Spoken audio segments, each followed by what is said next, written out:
Hello friends, welcome to honey JS academy. August 16 నుంచి 23 వరకు daily current affairs with GS points, Hindu express, Eenadu and PIB news, ఇతర government websites. So first ముందే ఒక announcement, మనము ఈ polity ఏదైతే కోర్సు పూర్తి చేసుకోబోతున్నాం, ఎకనామీ పూర్తి చేసుకోబోతున్నాం, హిస్టరీ తర్వాత జాగ్రఫీ కూడా మనం స్టార్ట్ చేయబోతున్నాం. సో వీటన్నింటి మీద కంపల్సరీ ఆన్లైన్ ఎడిషన్ తీసుకొచ్చే ప్రయత్నం చేస్తున్నాం. ఇది ఆన్లైన్లో ఉంటుంది కంప్లీట్గా. ఆఫ్లైన్లో ఎవరన్నా మనకి పబ్లిషర్స్ కనుక సంప్రదిస్తే అప్పుడు చూద్దాం, కానీ ఫస్ట్ అయితే మనం ఆన్లైన్లో తీసుకొచ్చే ప్రయత్నం చేస్తాం. ఎప్పుడు వస్తాయి అంటే 2026 జనవరి మాసంలో వస్తాయి, ఎకనామీ కాకుండా. ఎకనామీ ఎందుకు అంటే మనము గ్రూప్ 2 ఎగ్జామ్ ఫోకస్తోని బుక్ తీసుకొస్తున్నాం కాబట్టి సర్వే బడ్జెట్లు 2026 జనవరి 31 ఫిబ్రవరి దాంట్లో వస్తుంది కదా. సో అప్పుడు మనము ఆ సర్వేలో ఉన్న అంశాలని చాప్టర్ వైజ్ పొందుపరచాలి కాబట్టి సర్వే కాపీ మనకి కంపల్సరీ. కాబట్టి ఎకనామీ మాత్రము ఫిబ్రవరి మార్చ్ ఆ టైంకి తీసుకొస్తాం, మిగతా అన్నీ కూడా కంపల్సరీ తీసుకొస్తాం. సో అది కోర్సులో భాగంగా అంటే చాలా కష్టం అవుతుంది. ఒకసారి మీరు ఫీడ్బ్యాక్ ఇవ్వండి. సో ఇన్ఫ్యాక్ట్ అంటే చాలామంది రిక్వెస్ట్ చేస్తున్నారు, మనము ఆ లెవెల్లో మీరు కరెంట్ అఫైర్స్ మ్యాగజైన్ ఉంది కదా, ఇన్ఫోగ్రాఫిక్స్ అని చెప్పేసి పిలుస్తాం.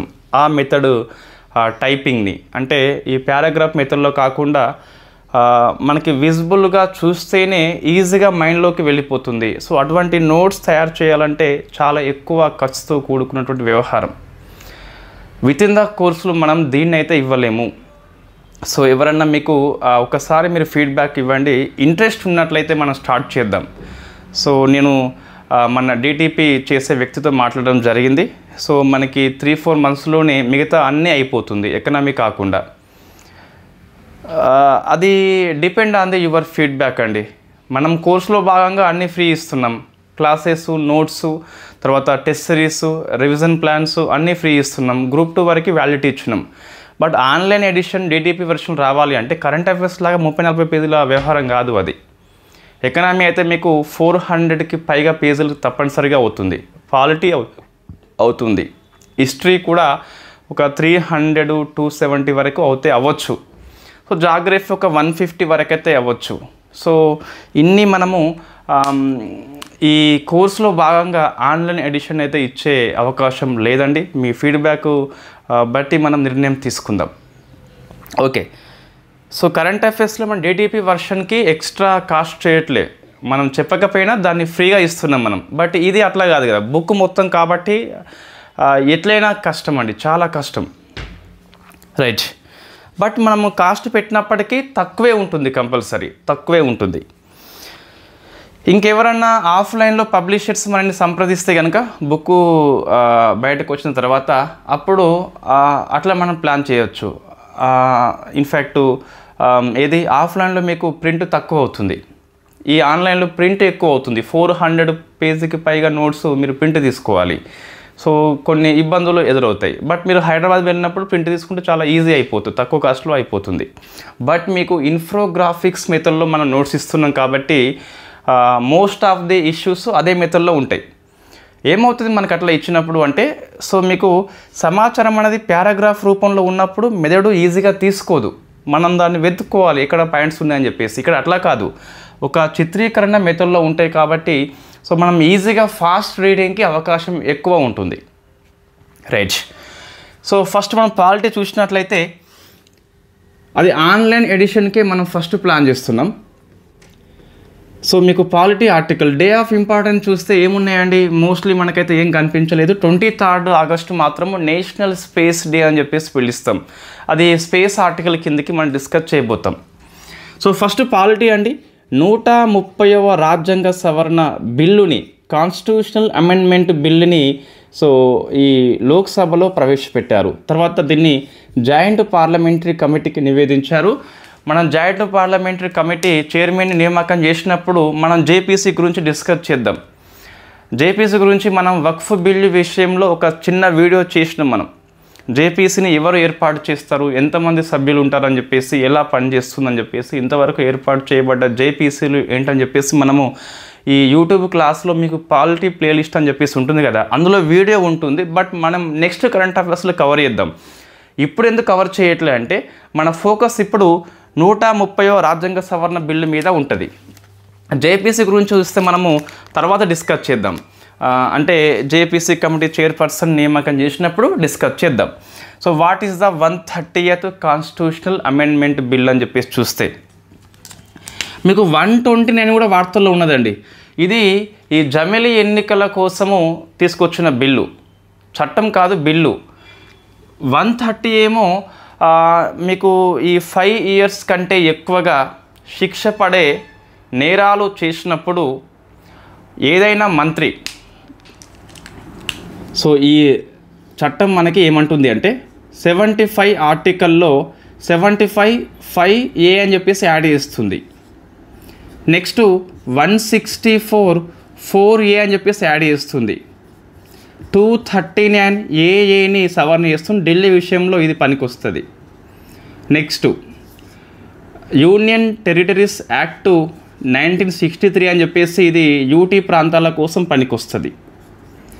జమ్మూ కాశ్మీరు రీఆర్గనైజేషన్ యాక్ట్ 2019 అని చెప్పేసి ఇన్నిటినీ ఈ సవరణ బిల్లు సవరిస్తుంది. సో 75 ఆర్టికల్ ఏమంటుంది మనకు అంటే ప్రధానమంత్రి అండ్ కౌన్సిల్ ఆఫ్ మినిస్టర్స్ గురించి చెప్తుంది కదా. ఇదేమో CM and council of ministers అని చెప్పేసి చెప్తుంది. ఇది ఢిల్లీలో ఉన్న సీఎం మంత్రిమండలి, ఇది పుదుచ్చేరి ఢిల్లీ అని చెప్పేసి, ఇది జమ్మూ కాశ్మీర్ అని చెప్పేసి పిలుస్తాం. సో ఇందులో ఈ మంత్రివర్గం ఎవరైనా 5 years కంటే ఎక్కువ శిక్ష పడే నేరాల్లో అభియోగాలు మోపబడి 1 month జైల్లో ఉంటే, ప్రధానమంత్రి కావచ్చు, మంత్రిమండలి కావచ్చు, సీఎం కావచ్చు, మంత్రిమండలి కావచ్చు, యూటీ కనుక అసెంబ్లీ ఉంటే సీఎం కావచ్చు, మంత్రిమండలి కావచ్చు, వాళ్ళు సో 30 days కనుక జైల్లో ఉంటే, అరెస్ట్ చేయబడితే 31st డేన ఈ సీఎం అండ్ పిఎంలు ఎవరైతే ఉన్నారో ఆటోమేటిక్గా డిస్క్వాలిఫై అంటే పదవి నుంచి తప్పుకోవడం జరుగుతుంది. అదే మినిస్టర్స్ అయితే కనుక సో పిఎం సలహా మేరకు రాష్ట్రపతి, సీఎం సలహా మేరకు గవర్నర్, సీఎం సలహా మేరకు లెఫ్టినెంట్ గవర్నర్, యూటీసీ కనుక ఉన్నట్లయితే వాళ్ళు తొలగించబడతారు. సీఎం పిఎం సలహా ఇవ్వకపోయినా కూడా ఆ రాష్ట్రపతి గవర్నర్స్ తొలగిస్తారు 31st డేన. సో ఇది ఎవరికి వర్తింపజేస్తాం మనం అంటే సెంట్రల్లో అండ్ స్టేట్లో ఉన్న ministers including PM and CM అని చెప్పేసి పిలుస్తాం. యూటీకి అసెంబ్లీ ఉంటే వాళ్ళ సీఎం వాళ్ళ మినిస్టర్స్ కూడా అప్లై చేస్తాం. సో 5 years కంటే ఎక్కువ శిక్ష పడ్డప్పుడు ఆ నేరానికి అరెస్ట్ చేసినప్పుడు 30 days జైల్లో ఉంటే 31st డేన వాళ్ళు డిస్క్వాలిఫై అయితే అయిపోతారు. అయితే ఇక్కడ ఇంకొక విషయం ఏంటంటే ఒకవేళ ఇది బయటకు వచ్చినాక 31st days మనకు ఇన్ఫ్యాక్ట్ అయిపోయింది కదా, ఇతను పదవి నుంచి బయటకు వచ్చేసిండు, తర్వాత కస్టడీ నుంచి రిలీజ్ అయ్యిండు అంటే ఒక 2 months అనుకోండి, 3 months జైల్లో ఉండని చెప్పేసి అనుకోండి. సో ఇతను కస్టడీ నుంచి బయటకు వచ్చినాక తిరిగి పదవి చేపట్టవచ్చు అంటే చేపట్టవచ్చు. సో తిరిగి పదవి చేపట్టవచ్చు అట. వరుసగా 30 days కస్టడీలో ఉంటే 31st డే మంత్రి నుంచి తొలగించబడతాడు. ఆ కస్టడీ మొత్తం అయిపోయిన తర్వాత బయటకు వస్తాడు కదా, అప్పుడు తిరిగి నియామకం చేయవచ్చు అంటే చేయొచ్చు అని చెప్పాలి. ఇది మనకు ఈ బిల్లు గురించి చెప్తున్నామండి. అయితే ఇక్కడ కొన్ని ఇష్యూస్ అని చెప్పేసి మనకి హిందూ పేపర్లో వచ్చింది, దాదాపు అన్ని పేపర్లో వచ్చిందండి. ఏంటిదంటే ఇప్పుడు 5 years కంటే ఎక్కువ ఏళ్ళు శిక్ష పడే నేరాలు చేసినప్పుడు ఇక్కడ మీకు రుజువు కావాలి. సో దోషిగా రుజువు కాలే, కేవలం ఇతను సో నిందితుడు మాత్రమే. సో మనకి క్రిమినల్ లాలో ఒక ప్రైమరీ సూత్రం ఉంటుందండి, దోషిగా నిర్ధారించబడే వరకు ప్రతి వ్యక్తి కూడా నిర్దోషి అని చెప్పేసి పిలుస్తాం. సో ఆ సూత్రానికి ఇది వ్యతిరేకం అని చెప్పేసి చెప్పొచ్చు. మనకి ఈ శిక్ష పడలేదు, ఇంకా కేవలం అభియోగాలు మోపబడి జైల్లో మాత్రమే ఉన్నాడు. సో అండర్ ట్రయల్ అని చెప్పేసి పిలుస్తాం దీన్ని. సో దోషిగా నిర్ధారణ కాకముందే ఎలా తొలగిస్తామని చెప్పేసి ఒక ఇష్యూ. ఇది మనకు ఆర్టికల్ 21 సో జీవించే హక్కు అని చెప్పేసి పిలుస్తాం. ఆర్టికల్ 14 సమానత్వపు హక్కు అని చెప్పేసి పిలుస్తాం. ఇవి రెండింటికి విరుద్ధం అని చెప్పేసి చెప్పొచ్చు. దోషిగా ప్రూవ్ కాకముందే పదవి నుంచి బయటకు పంపడం అయితే 2 ఆర్టికల్ని ఉల్లంఘన చేస్తుంది. అది ఒక పాయింట్. సెకండ్ మనకి సో సిబిఐ ఉంది అండ్ ఈడీ ఉంది. సాక్షాత్తు సుప్రీంకోర్టే సిబిఐ అండ్ ఈడీని విమర్శ చేసింది. సో రాజకీయ వెపన్స్గా ఉపయోగిస్తున్నారని చెప్పేసి. ఇప్పుడు ఏముందండి, అభియోగాలు మోపబడి ఏదైనా ఒక రాష్ట్ర ముఖ్యమంత్రిని 30 రోజులు లోపలేస్తే అతను తర్వాత బయటకు రావచ్చు, అది వేరే విషయము. ఇన్ఫ్యాక్ట్ సీఎం పదవి నుంచి తొలగించాల్సిందే కదా. అంటే రాజకీయంగా మిస్యూజ్కి ఎక్కువ అవకాశం ఉంటుందట. దేని ద్వారా? సిబిఐ ఈడీ పవర్స్ ఉపయోగించుకొని అరెస్ట్ చేస్తే చేయవచ్చు కదా. మొన్న అరవింద్ కేజ్రీవాల్ వేయండు జైలుకి. సో అప్పుడు సీఎంగా కొనసాగిండు కదా. ఇప్పుడు ఈ చట్టం మనకి ఇన్ఫ్యాక్ట్ ఆమోదించబడితే సీఎంగా కొనసాగే హక్కు కోల్పోతాడు. ఎప్పుడు? ఇన్ఫ్యాక్ట్ మళ్ళీ అరెస్ట్ అయితే కనుక. ఇప్పుడు సీఎం కాదు, ఏం కాదు. ఇప్పుడు రేఖా శర్మ ఉంది కాబట్టి ఢిల్లీ లోపల అది పెద్ద విషయం కాదు మనకి. సో బిల్లు అనేది రెట్రోస్పెక్టివ్ ఎఫెక్ట్ ఉండకపోవచ్చు, అంటే గత కాలానికి వర్తింపచేయరు కాబట్టి. ఇక మీద బిల్లు అమల్లోకి వచ్చినప్పుడు, ఈ రాజ్యాంగ సవరణ అమల్లోకి వచ్చినప్పుడు, రాష్ట్రపతి సైన్ చేసినప్పుడు అప్పటి నుంచి అమల్లోకి రావచ్చు బహుశా.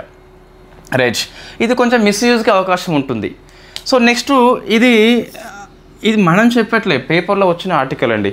నెక్స్ట్ చూస్తే మనకు ఈ సమైక్యవాదం అని చెప్పేసి పిలుస్తాం. సో సమైక్యవాదము అంటే సో ఫెడరలిజం అని చెప్పేసి పిలుస్తాం.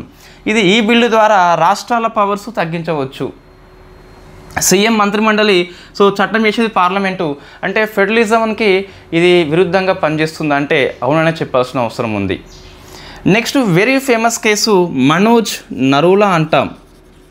So Manoj Narula versus union of India 2014 case అండి. సుప్రీంకోర్టు ఏమంది అంటే సో నేర చరిత్ర ఉన్న వాళ్ళని కూడా మంత్రులుగా నియామకం చేయకుండా రాజ్యాంగంలో ఉన్న ఏ ఆర్టికల్ అడ్డుకోదు. సో క్రైమ్ హిస్టరీ ఉన్నంత మాత్రాన మంత్రిగా నియామకం చేయొద్దు అని చెప్పేసి ఏ ఆర్టికల్ లేదు కాబట్టి సో దీనికి కూడా సుప్రీంకోర్టు తీర్పు కూడా ఈ బిల్లు విరుద్ధంగా ఉన్నట్టుగా మనకు కనిపిస్తుంది. ఇప్పుడు ఇట్లా చెప్తే కొంతమందికి మనం బిల్లుని విమర్శ చేస్తున్నట్టుగా అనిపిస్తుంది. ఇది అకాడమిక్ వేలో మనం డిస్కస్ చేస్తున్నామండి. సో ఫస్ట్ ఆ మైండ్ సెట్ తీసేయాలి. ఇది ఇన్ఫ్యాక్ట్ వీళ్ళకి అనుకూలం అని చెప్పేసి అట్లా ఉండరండి ఎడ్యుకేటర్స్ ఎవరైనా సరే. సో జనరల్గా కంటెంట్ ఫోకస్తోని మనం డిస్కస్ చేస్తాము. సో ఇప్పుడు మనం ఎగ్జామ్ దృష్ట్యా ఏం గుర్తుపెట్టుకోవాలంటే 130 రాజ్యాంగ సవరణ బిల్లు దేనికి పనికొస్తుంది అంటే సో రాజకీయాలని నేరరహితం చేసేందుకు పనికొస్తుంది. దీనివల్ల ఏమవుతుంది అంటే మంత్రుల నియామకం చేసేటప్పుడే జాగ్రత్తలు తీసుకుంటారు. ఇవన్నీ మనకు పాజిటివ్ పాయింట్ చెప్పొచ్చు అండి ఇవి. సో మీరు మంత్రులుగా నియామకం చేస్తే క్రైమ్ హిస్టరీ ఉన్న వాళ్ళని రేపు పొద్దున 30 రోజులు లేపోలేస్తే మంత్రి పదవి పోతుంది అతనిది. సో ఆ రాజకీయ పార్టీ కూడా ప్రభుత్వానికి కూడా మచ్చ వస్తుంది కాబట్టి సో మంత్రులుగా నియామకం చేసేటప్పుడే ముఖ్యమంత్రులు సలహా ఇచ్చేటప్పుడే పీఎం సలహా ఇచ్చేటప్పుడే సో మంచి వ్యక్తులను తీసుకోవడం జరుగుతుంది. దీనివల్ల అది ఒకటి మంచి పాయింట్ మనకి. అంటే రాజకీయాలు నేరరహితము డీక్రిమినలైజ్ అయ్యేందుకు ఈ బిల్లు పనికొస్తుంది అంటే 100% ఎస్ అని చెప్పాలి. ఇంకా ఆ మాటకు వస్తే పార్టీ అభ్యర్థుల్ని బరిలో దించేటప్పుడు కూడా మంచి వ్యక్తులను దించే అవకాశం అయితే కనిపిస్తుంది. సో మంచి బిల్లు అండి. చూద్దాం మనం ఈ జేపీసీ ఏమని ఇస్తుందని చెప్పేసి. సో జాయింట్ పార్లమెంటరీ కమిటీ మనకు నియామకం అయిన తర్వాత సభ్యులు కావచ్చు, చైర్పర్సన్ కావచ్చు, అప్పుడు మనం జేపీసీని నెక్స్ట్ క్లాస్లో ఫోకస్ చేద్దాం. ఈ వారం రోజులు మళ్ళీ మన శనివారం క్లాస్ ఉంటుంది కదా, ఆ లోపు నియామకం దాదాపు కావచ్చు, అప్పుడు డిస్కస్ చేద్దామండి. సో 130 బిల్లు గుర్తుపెట్టుకోండి. 129 ఏంటి? జమిలీ ఎన్నికల కోసము లోక్సభలో ప్రవేశపెట్టిన బిల్లు అది. నెక్స్ట్ ఉపరాష్ట్రపతి ఎన్నిక నోటిఫికేషన్. మనము స్టెప్ బై స్టెప్ ఒక వారంలో ఉపరాష్ట్రపతి రాజీనామా అయిపోయింది, మనం డిస్కస్ చేసినాము. ఇంతవరకు ఎవరు రాజీనామా అని చెప్పేసి ఆ పాయింట్ ఆఫ్లో వచ్చేసింది, జగదీప్ ధన్కర్ అని చెప్పేసి. ఇంకొక క్లాసులో ఏమైంది ఒక వారంలో అంటే ఉపరాష్ట్రపతి ఎన్నికల సంఘం నోటిఫై చేసింది. అప్పుడు మనం డిస్కస్ చేసినాము రూల్స్ ఎలా ఉంటాయని చెప్పేసి, ఎవరు ఎన్నుకుంటారని చెప్పేసి. ఈ క్లాస్లో ఉపరాష్ట్రపతి పదవికి ఎవరు పోటీ చేస్తున్నారు, సో పోటీ చేసే అభ్యర్థుల గురించి డిస్కస్ చేద్దాం. సో మీకు ఈ వీక్లీ కరెంట్ అఫైర్స్ వల్ల ఏమవుతుంది యూస్ఫుల్ అంటే మీకు కంటెంట్ ఒక దగ్గర దొరుకుతుంది. ఒక వారం ఉపరాష్ట్రపతి రాజీనామా, ఇంకో వారం ఉపరాష్ట్రపతి ఎన్నిక, ఇంకో వారం ఉపరాష్ట్రపతి యొక్క పోటీ చేసే అభ్యర్థులు, మరొక వారంలో ఉపరాష్ట్రపతి గెలుస్తారు. అప్పుడు మనం డిస్కస్ చేద్దాం ఎంతమంది ఓటింగ్లో అని చెప్పేసి, ఎంత శాతంతో గెలుపు అని చెప్పేసి, ఎవరు గెలిచిండ్రు, వాళ్ళ యొక్క హిస్టరీ ఏంటని చెప్పేసి డిస్కస్ చేద్దాం. ఇప్పుడు బ్రీఫ్గా సో పోటీ చేసే అభ్యర్థులు ఇద్దరు ఉన్నారండి. ఒకరు మనకి సో ఎన్డీఏ కూటమి అని చెప్పేసి ఉంది కదా. సో ఇక్కడ సిపి రాధాకృష్ణన్. సో ఇతను వెరీ ఫేమస్. ఇన్ఫ్యాక్ట్ ప్రజెంట్ ఇతను మహారాష్ట్ర గవర్నర్గా పనిచేస్తున్నాడండి. బ్యూటిఫుల్ క్వశ్చన్ అండి, కంపల్సరీ ప్రశ్న వస్తుంది. ఉపరాష్ట్రపతి పదవి పోటీ చేసే క్రమం లోపల సిపి రాధాకృష్ణను మహారాష్ట్ర గవర్నర్గా పనిచేస్తున్నాడని చెప్పేసి ప్రశ్న. మోస్ట్లీ ఇతనే గెలుస్తాడు మనం చెప్పుకోవచ్చు ఈజీగా. సో ప్రశ్న వస్తుందండి, ఎస్ పని చేస్తున్నాడు, మహారాష్ట్ర గవర్నర్గా పనిచేస్తున్నాడు, గుర్తుపెట్టుకోండి ప్రశ్న వస్తుంది. తర్వాత ఇతనిది తమిళనాడు రాష్ట్రం అని చెప్పేసి. నెక్స్ట్ ఇతను ఇంతకుముందు జార్ఖండ్ రాష్ట్ర గవర్నర్గా పనిచేసిండు. ఈ పనిచేసే క్రమం లోపల తెలంగాణకు పుదుచ్చేరికి తాత్కాలిక గవర్నర్గా మన తమిళసై రాజీనామా చేసినప్పుడు తాత్కాలిక గవర్నర్గా పనిచేయడం జరిగింది CP Radhakrishnan. Very famous personality, mostly గెలిచే అవకాశం ఎక్కువ ఉంటుంది, ప్రభుత్వ సపోర్టు ఉంది కాబట్టి. రైట్. ఇతను గతంలో ఇంకా లోక్సభ ఎంపీగా కూడా పనిచేయడం జరిగింది. ఇట్లా ప్రశ్నలు వస్తాయా వాళ్ళ హిస్టరీ అంటే మన టీజీపీఎస్ ఏపీపీఎస్సీ క్వశ్చన్ ట్రెండ్ మార్చింది. ఒకసారి ఫేమస్ పదవి ఎన్నిక జరిగింది అంటే వాళ్ళ హిస్టరీ మనం డిస్కస్ చేయాలి.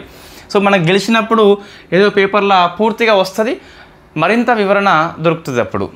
నెక్స్ట్ ఇండియా తరపున సో INDIA, ఇప్పుడు ఇన్ఫ్యాక్ట్ మనకి యూపీఏ కూటమి అని చెప్పేసి లేదు కదా, INDIA అని చెప్పేసి పిలుస్తాం. Indian national development inclusive alliance అని చెప్పేసి పిలుస్తాం.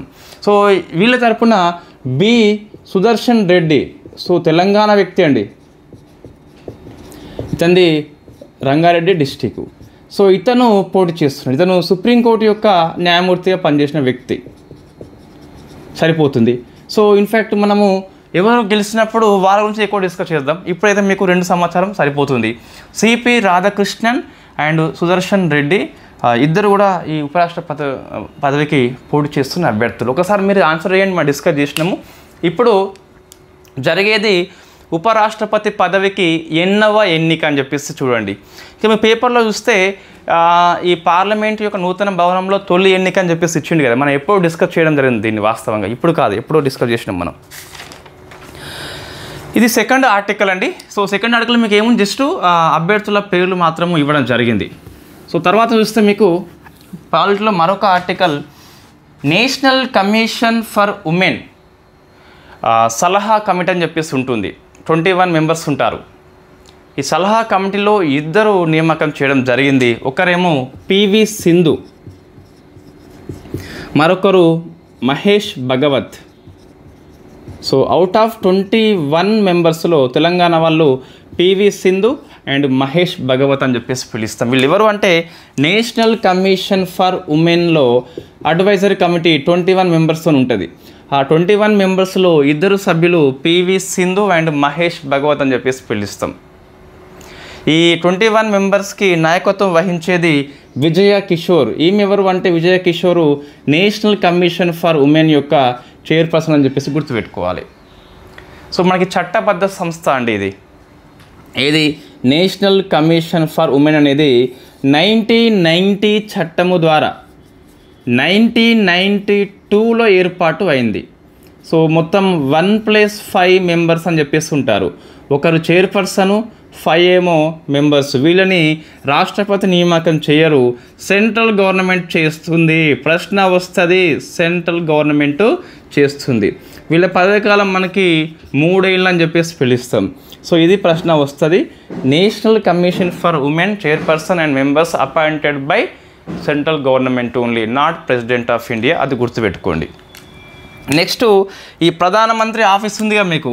సో ప్రధానమంత్రి ఆఫీస్ మీకు ఈ నార్త్ బ్లాక్ నుంచి, ఇప్పుడు నార్త్ బ్లాక్లో ఉంది కదా, సో నార్త్ బ్లాక్ నుంచి ఈ సెంట్రల్ విస్టా ప్రాజెక్టులో భాగంగా నిర్మించినటువంటి ఎగ్జిక్యూటివ్ ఎన్క్లేవ్కు తరలించబడింది అట. సో ఎగ్జిక్యూటివ్ ఎన్క్లేవ్కి తరలించబడింది. ఇది ఏంటి అంటే ఈ ఎగ్జిక్యూటివ్ ఆఫీసులన్నీ ఒక దగ్గర ఉంటాయి. ఎందులో భాగం ఇది? సెంట్రల్ విస్టా ప్రాజెక్టులో భాగము. సెంట్రల్ విస్టా ప్రాజెక్టులో భాగంగా నిర్మించినటువంటి ఎగ్జిక్యూటివ్ ఎన్క్లేవ్లోనికి ప్రధానమంత్రి ఆఫీస్ వెళ్ళిపోయింది. ఎగ్జిక్యూటివ్ ఎన్క్లేవ్లో ఇంకేమున్నాయి అంటే ప్రధానమంత్రి ఆఫీస్ ఉన్నది, తర్వాత క్యాబినెట్ సెక్రటరీ ఉన్నది, నేషనల్ సెక్యూరిటీ కౌన్సిల్ యొక్క సచివాలయం కూడా మీకు ఇక్కడనే కనిపిస్తుంది. ప్రశ్న వస్తుందంటే చెప్పలేమండి. ఈ నార్త్ బ్లాక్ మరి సౌత్ బ్లాక్ అని చెప్పేసి ఉన్నాయి కదా, వాటిని ఒక మ్యూజియంగా మారుస్తున్నారు. నార్త్ బ్లాక్ సౌత్ బ్లాక్ యొక్క మ్యూజియం పేరు మీకు యుగిన్. ఇప్పుడు ఇందులో ఏ ఆఫీసులు లేవండి. సౌత్ బ్లాక్లో కూడా మీకు ఎటువంటి ఆఫీసులు లేవు. సో యుగా యుగిన్ భారత్ సంగ్రహాలయ అని చెప్పేసి పిలుస్తాం. సో భారత్ సంగ్రహాలయ అని చెప్పేసి పిలుస్తాం. So very very famous question. North block, south block ఏవైతే ఉన్నాయో, ఓల్డ్ బిల్డింగ్స్ ఏవైతే ఉన్నాయో, సో అక్కడ ఉన్న అన్ని ఆఫీసెస్ సెంట్రల్ విస్టా ప్రాజెక్ట్లోనికి వచ్చేసినాయి. అవి ఖాళీగా ఉన్నాయి కాబట్టి వాటిని యుగిన్ భారత్ సంగ్రహాలయ అనే పేరుతో ఒక మ్యూజియంగా మార్చబోతున్నారు. అది మీకు పాలిటీ ఆర్టికల్స్ ఈసారి ఎక్కువ లేవండి. ఇవి 4 ఆర్టికల్స్. 138 బిల్లు బాగా ఫోకస్ చేయండి. తర్వాత వస్తే ఉపరాష్ట్రపతి పదవులకి పోటీ చేసిన అభ్యర్థులు గుర్తుపెట్టుకోవాలి, గెలిచిన వాళ్ళే కాదు. తర్వాత ఈ నేషనల్ కమిషన్ ఫర్ ఉమెన్ యొక్క సభ్యులుగా నియామకమైన వాళ్ళు గుర్తుపెట్టుకోవాలి, అడ్వైజరీ కమిటీకి. తర్వాత యుగిన్ భారత్ సంగ్రహాలయ అంటే సో ఈ క్రింది వాటిలో ఏంటివని చెప్పేసి వస్తుంది. పిఎంఓ ఆఫీసా, నార్త్ బ్లాకా, సౌత్ బ్లాకా, కేబినెట్ సచివాలయమా అని చెప్పేసి అట్లా వస్తుంది. సో ఇది అర్థమైంది మీకు. పాలిటీ అయితే అయిపోయింది. సో పాలిటీ పుస్తకానికి మనం ప్లాన్ చేస్తున్నాము. మీ ఫీడ్బ్యాక్ బట్టి మనం చూద్దాం కంపల్సరీ. రైట్, నెక్స్ట్ మనం ఫస్ట్ టైం అండి ఇప్పుడు చేస్తున్నాం కదా. సో మనము ఇదంతా డబ్బుతో ముడిపడి ఉన్న వ్యవహారంలో రిస్క్ మనం తీయలేం వాస్తవంగా. రైట్, సో నెక్స్ట్ మీకు సొసైటీ అని చెప్పేసి ఉన్నది. సొసైటీ అని చెప్పేసి కరెంట్ అఫైర్స్లో ఉంటుందా? ఎస్ ఉంటుంది. ఎందుకు వార్తల్లో వచ్చింది అంటే మొన్న పార్లమెంట్లో ఒక ప్రశ్నకి జవాబు చెప్తూ సోషల్ జస్టిస్ మినిస్ట్రీ ఆన్సర్ చెప్తూ భారతదేశంలో మొత్తం మీద 696 సో మాన్యువల్ గుర్తుపెట్టుకోవాలి, మాన్యువల్ స్కావెంజింగ్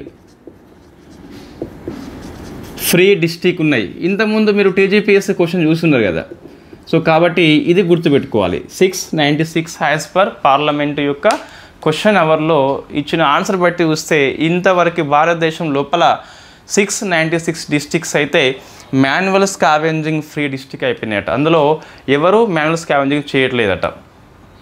అంటే ఏంటంటే ఈ మానవ మల పదార్థాలని సో చేత్తోని తీసే పనే మాన్యువల్ స్కావెంజింగ్ అని చెప్పేసి పిలుస్తాం. సెప్టిక్ ట్యాంక్ కాకుండా, యంత్రాలు కాకుండా వాళ్ళు మాన్యువల్గా చేస్తారన్నట్టు. అది లేకుండా 696 డిస్ట్రిక్ట్స్ అయితే పనిచేస్తున్నాయట. వెరీ ఫేమస్ క్వశ్చన్ ఇది. So what is the manual scavenging discuss చేసినాం మనం. ఇప్పుడు గవర్నమెంట్ పాలసీస్ ఏమన్నా ఉన్నాయా, సుప్రీంకోర్టు తీర్పు ఏమన్నా ఉందా, చట్టబద్ధంగా ఏమైనా ఉన్నాయా చూద్దాం ఒకసారి. ఎస్ ఉన్నది మనకి. PGMSR యాక్ట్ 2013 ఇది టీజీపీఎస్సీ గ్రూప్ 2 క్వశ్చన్ అండి. అంటే మనము prohibition of employment manual scavenging and rehabilitation act అని చెప్పేసి పిలుస్తాం. అంటే మాన్యువల్ స్కావెంజింగ్ ఒక ఉద్యోగంగా నిషేధం విధించడం, అదే క్రమం లోపల పునరావాసం అయితే కల్పించే చట్టం అని చెప్పేసి పిలుస్తాం. 2013 అది. తర్వాత ఏమైంది మనకంటే డాక్టర్ బాలరామసింగ్ లేదా బలరామ్ సింగ్ అని చెప్పేసి పిలుస్తాం. So versus union of India 2023 case అండి. సుప్రీంకోర్టు ఒక 14 గైడ్లైన్స్ ఇష్యూ చేసింది. ఈ ఎవరికి, సెంట్రల్ గవర్నమెంట్కి, స్టేట్ గవర్నమెంట్కి ఈ స్కావెంజింగ్ ఉండద్దు అని చెప్పేసి. తర్వాత చట్టము, సుప్రీంకోర్టు తీర్పు, గవర్నమెంట్ పాలసీ చూస్తే మీకు నమస్తే స్కీమ్ అని చెప్పేసి ఉంది. సో నమస్తే స్కీమ్ ఇది గ్రూప్ 2 క్వశ్చనే. మనము కనీసం 11 సార్లు డిస్కస్ చేసినాం నమస్తే స్కీమ్ అని చెప్పేసి కరెంట్ అఫైర్స్ గవర్నమెంట్ పాలసీలో భాగంగా. నమస్తే స్కీమ్ ఏంటి అంటే మీకు ఈ మినిస్ట్రీ ఆఫ్ సోషల్ జస్టిస్ను ministry of housing and urban affairs యొక్క ఉమ్మడి కార్యక్రమం ఇది. అంటే ఈ స్కావెంజింగ్ విషయంలో యాంత్రీకరణ చేపట్టాలని చెప్పేసి ఈ స్కీమ్ తీసుకొచ్చారు మనకి. తర్వాత ఇంకోటి రాష్ట్రీయ గరిమా అభియాన్, మీకు సోషియాలజీ లోపల ఉన్నాయండి అంతా. సో రాష్ట్రీయ, ఇన్ఫ్యాక్ట్ ఇది ఏపీ పుస్తకం అండి. ఇది రాష్ట్రీయ గరిమా అభియాన్. ఎందుకు ఏ పుస్తకం మనము రిఫర్ చేస్తాము అంటే మీరు ఒకసారి నితిన్ సింఘానియా పుస్తకం తీసుకోండి, తెలుగు అకాడమీ ఏపీ వాళ్ళది తీసుకోండి. ఆల్మోస్ట్ మొత్తం సేమ్ ఉంటుందండి, ఆల్మోస్ట్ సేమ్ ఉంటుంది. హెడ్డింగ్స్ కానీ ఒక విషయాన్ని పరిచయం చేసే క్రమం ఎలా ఉందని చెప్పేసి చూస్తే ఆల్మోస్ట్ సేమ్ ఉంటుంది మీకు. అట్లనే ఈ రాము ఆహూజా బుక్ ఉంటుంది కదా, అది వెరీ ఫేమస్ సొసైటీకి. అదును కొద్ది వరకు ఈ పుస్తకం కూడా సేమ్ ఉంటుంది ఆల్మోస్ట్గా. సో రాష్ట్రీయ అది ఎక్సలెంట్గా ఉంది మన పుస్తకంతో కంపేర్ చేస్తే. మన పుస్తకం అంటే తెలుగు అకాడమీ తెలంగాణతో కంపేర్ చేస్తే ఏపీ వాళ్ళకి చాలా ఎక్సలెంట్గా ఉంది. ఈ రాష్ట్రీయ గరిమా అభియాన్ యొక్క ఉద్దేశం ఏంటి అంటే ఈ స్కావెంజింగ్ చేయొద్దని చెప్పేసి చేపట్టే ప్రచార కార్యక్రమం అవేర్నెస్ కల్పిస్తుందండి. ఇన్ఫ్యాక్ట్ ఈ వృత్తి అనేది ఆర్టికల్ 70కి వ్యతిరేకము. ఎందుకోసం అంటే ప్రశ్న డెప్త్గా వచ్చినప్పుడు ఇట్లా వస్తుందండి. ఎందుకోసం మనకి అంటే ఇప్పుడు మీరు అబ్జర్వ్ చేయండి, ఈ మనకు ఈ నాలీల పని ఎక్కువ చేపట్టేది, నేను కులం గురించి మాట్లాడట్లేదు, నేను కంటెంట్ చెప్తున్నా. మనం ఏం చెప్పినా కంటెంట్ వరకే పరిమితం చేసుకోండి. మీరు విభేదిస్తే కంటెంట్తో విభేదించండి. రైట్. ఇప్పుడు ఎస్సీ వాళ్ళే ఉంటారండి, మీరు అబ్జర్వ్ చేయండి. మీరు సెపరాస్ అని చెప్పేసి పిలుస్తాం కదా, జీపీలలో పనిచేస్తారు. మీరు అబ్జర్వ్ చేయండి, ఒకసారి కామెంట్ చేయండి, వేరే క్యాస్ట్ వాళ్ళు ఎవరు ఉన్నారా? వేరే జీపీలలో ఎస్సీ వాళ్ళే ఉంటారు. సో అంటే అంటరానితనాన్ని మనము ఈ వృత్తికి ఆపాదిస్తున్నాం. ఆర్టికల్ 17కి ఈ పని వ్యతిరేకం. మనకి అన్టచబిలిటీ కిందకి వస్తుంది ఈ పని. తర్వాత అంటే కులం పేరుతో మనం ఇస్తున్నాం. 90% ఫ్రమ్ ఎస్సీ కమ్యూనిటీ ఉంటారు ఈ వృత్తి లోపల, ఎస్టీ వాళ్ళు కూడా ఉండరు. మీరు అబ్జర్వ్ చేయండి కావాలంటే. తర్వాత ఇంకొక పాయింట్ ఏంటంటే ఆర్టికల్ 21కి వ్యతిరేకము. జీవించే హక్కు ఎట్లా జీవించాలి అంటే మనం ఊపిరి తీసుకుంటే కాదు, గౌరవప్రదంగా జీవించాలి. సో మనం గౌరవప్రదంగా జీవించాలి ఆర్టికల్ 21 చెప్తుంది. So living with dignity and choice, not only respiration. అంటే నాకు కరెక్ట్ ఇంగ్లీష్లో చెప్పొస్తలేదు మొత్తం మీద, కానీ ఊపిరి తీసుకుని ఒకటే కాదు జీవించడం అంటే, గౌరవప్రదంగా జీవించాలి. సో అది సుప్రీంకోర్టు చెప్పింది ఆర్టికల్ 21కి. ఇదైతే మీకు వ్యతిరేకం అండి. ఇది మనకు 696 అని చెప్పేసి గుర్తుపెట్టుకోవాలి. Next economy articles. ఇంకా ఇది ఒకటే ఉంది మీకు.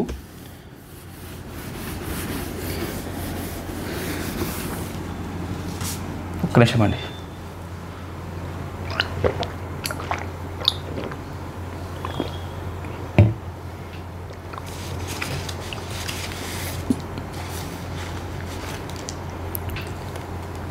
రైట్. ఎకనామీ ఫస్ట్ చూస్తే మానిటరీ పాలసీ కమిటీ నూతన సభ్యుడిగా ఇంద్రనీల్ భట్టాచార్యని ఆర్బీఐ నియామకం చేసింది. సో ఇంద్రనీల్ భట్టాచార్య గుర్తుపెట్టుకోవాలి, ప్రశ్న వస్తుంది. ఇది కరెంట్ అఫైర్స్లో ఉన్న క్వశ్చన్ అండి. ఏంటి?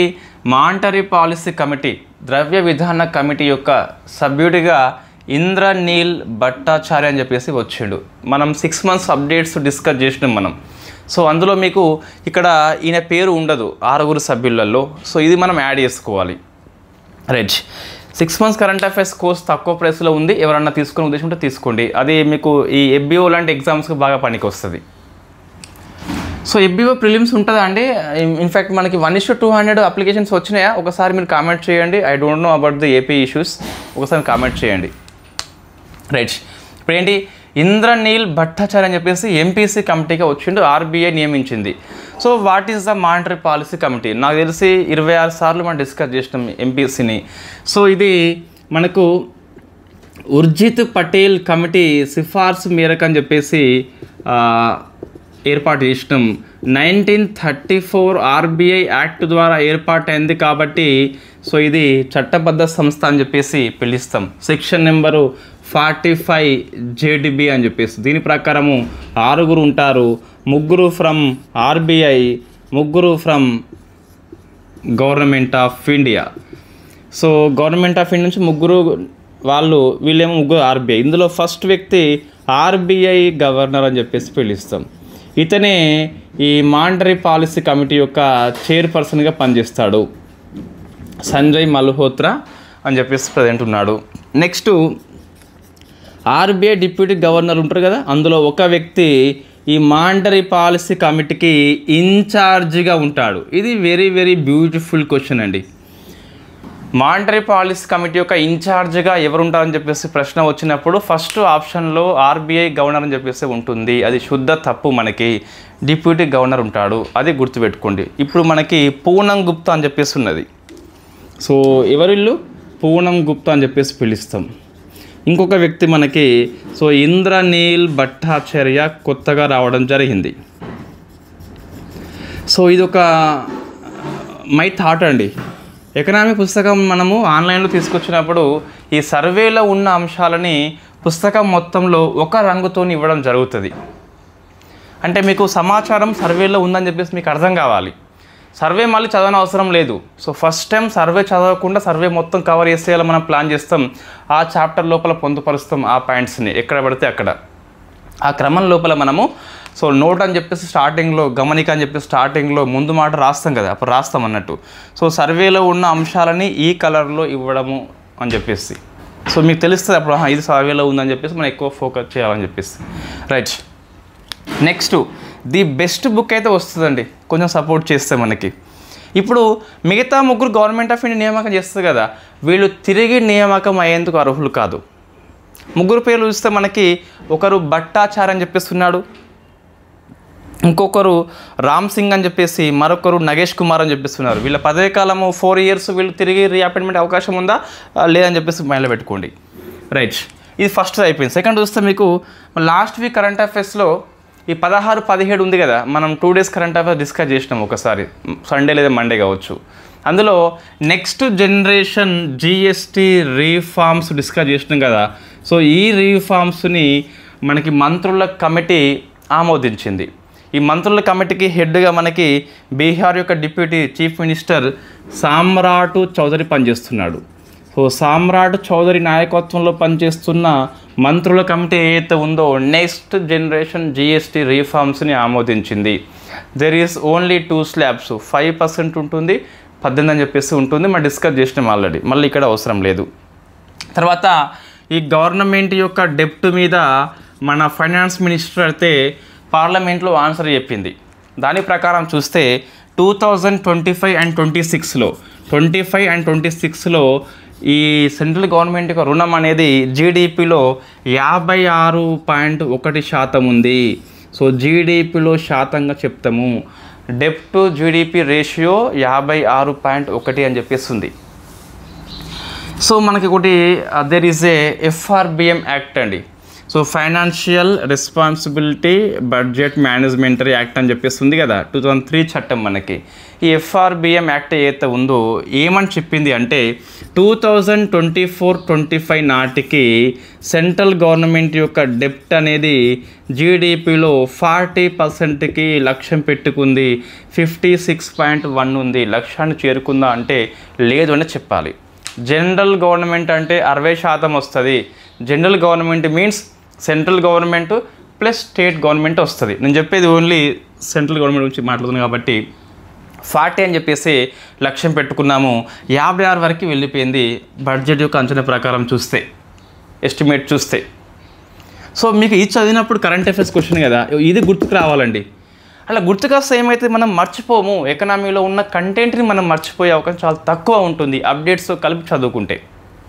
రైట్, ఇప్పుడు తర్వాత చూస్తే ఈ రాష్ట్రాల వారీగా అప్పుల విషయంలో ఇది మొత్తం ఎంత అంటే 200 లక్షల కోట్లు అట అప్పు. ఇటువంటి ప్రశ్నలు ఎక్కువ వస్తున్నాయండి. 56.1 అంటే ఎంత అంటే 200 lakh crores అండి. సో మనం వాటిని లైఫ్లో చూడలేము, కళలో కూడా మనం చూడలేమండి. మనం కోట్లు కూడా చూడలేము, కోటి చూడలేము. వాస్తవంగా నువ్వు ఒక ప్రభుత్వ ఉద్యోగి కనుక ప్రభుత్వ ఉద్యోగం మాత్రమే చేస్తే కోటి కాదు కదా, ఒకసారి అకౌంట్లో 3 lakhs 4 lakhs కూడా చూడలేము.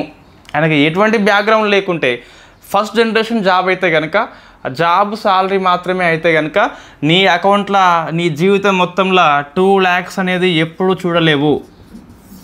కేవలం గవర్నమెంట్ ఎంప్లాయ్ అయి ఉండి అదే పని చేస్తూ బ్యాక్గ్రౌండ్లో ఎటువంటి పొలం లాంటి భూస్వాములు ఎవరు లేకుంటే నువ్వే సంపాదిస్తే ఫస్ట్ టైం నీ దగ్గర 2 lakhs కాదు కదా 50,000 కూడా నీ అకౌంట్లో సాలరీ పడ్డ రోజు ఉంటాయి.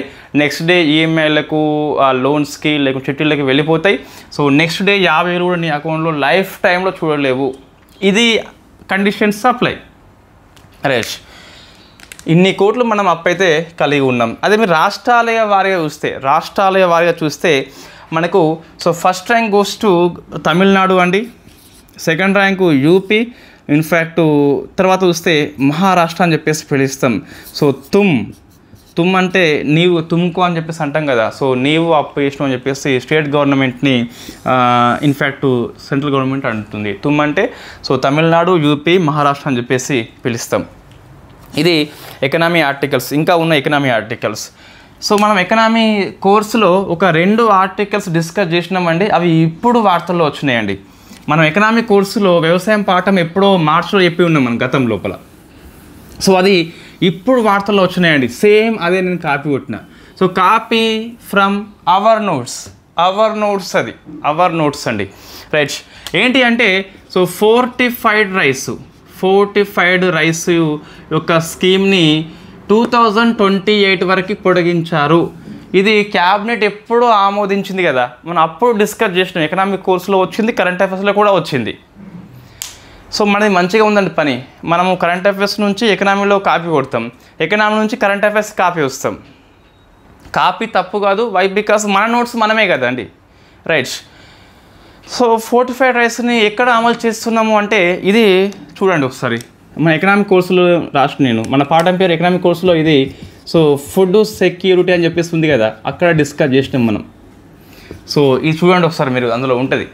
కోర్స్ తీసుకున్న వాళ్ళు ఎవరైనా ఉంటే చూడండి ఒకసారి. రైట్. ఇది ప్రధానమంత్రి గరీబ్ కళ్యాణ్ అన్న యోజనలో ఇంప్లిమెంట్ చేస్తాం. అంటే రేషన్ బియ్యం వస్తాయి కదా, సో వాళ్ళకి ఎవరికి కార్డు ఉంటాయి కదా, వాళ్ళందరికీ ఫోర్టిఫైడ్ రైస్ మనం ఇస్తున్నాం. తర్వాత ఈ అంగన్వాడీ పిల్లలకి ICDS ద్వారా ఇస్తాం. తర్వాత మధ్యాహ్న భోజనంలో PM పోషన్లో భాగంగా స్కూల్ పిల్లలకి ఇస్తాం. సో మూడిట్లలో ఈ 45 ఇప్పుడు ఎవరు మిస్ అయ్యిందండి? ఇప్పుడు చిన్నపిల్లలు అంగన్వాడికి పోతారు, గర్భిణులు పోతారు, బాలికలు పోతారు. క్లియర్. ఈ 10th క్లాస్ వరకు మనకి ఇన్ఫ్యాక్ట్ PM పోషన్లో భాగంగా MDM ఉంది మీకు. సో అది క్లియర్. ఇంకా ఇక్కడ మనకి ఈ పెద్దలు ఇక్కడ కవర్ అవుతారు, ఎంప్లాయీస్ మాత్రం కవర్ గారు ఇక్కడ. రైట్. ఇప్పుడు ఏంటి, what is the fortified rice అంటే రైస్ని మనం బలవర్ధకం చేస్తాం. Rice mostly source of the carbohydrate కదా. సో అందులో మనకి ఎక్కువ శక్తికి మూలం కార్బోహైడ్రేట్స్. కార్బ్స్ ఎప్పుడు బ్యాడ్ కాదు. ఒక సినిమా ఉంటుందండి, ఈ అనుష్క అండ్ సినిమా పేరు జీరో సైజ్ సినిమా అని చెప్పేసి ఉంటుంది. అందులో హీరోతో ఒక డైలాగ్ పలికిస్తారు అన్నట్టు, నేను సాయంత్రం 6 PM దాటితే కాబ్స్ తీసుకోనని చెప్పేసి. ఏమవుతుంది కాబ్స్ తీసుకుంటే 6 PM తర్వాత? So quantity is the matter, time not matter. Right. అంటే పడుకునే ముందు అయితే తీసుకోవద్దు, ఇన్సులిన్ స్పైక్ ఇస్తుంది, మనకు డిస్టర్బెన్స్ అవుతుంది, అది వేరే విషయం అండి. రైట్. ఇప్పుడు అందులో మీకు కార్బ్ సోర్సే ఉంటాయి. అటువంటి రైస్ లోపల ఒక 3 కలుపుతారు. ఒకటేమో B12,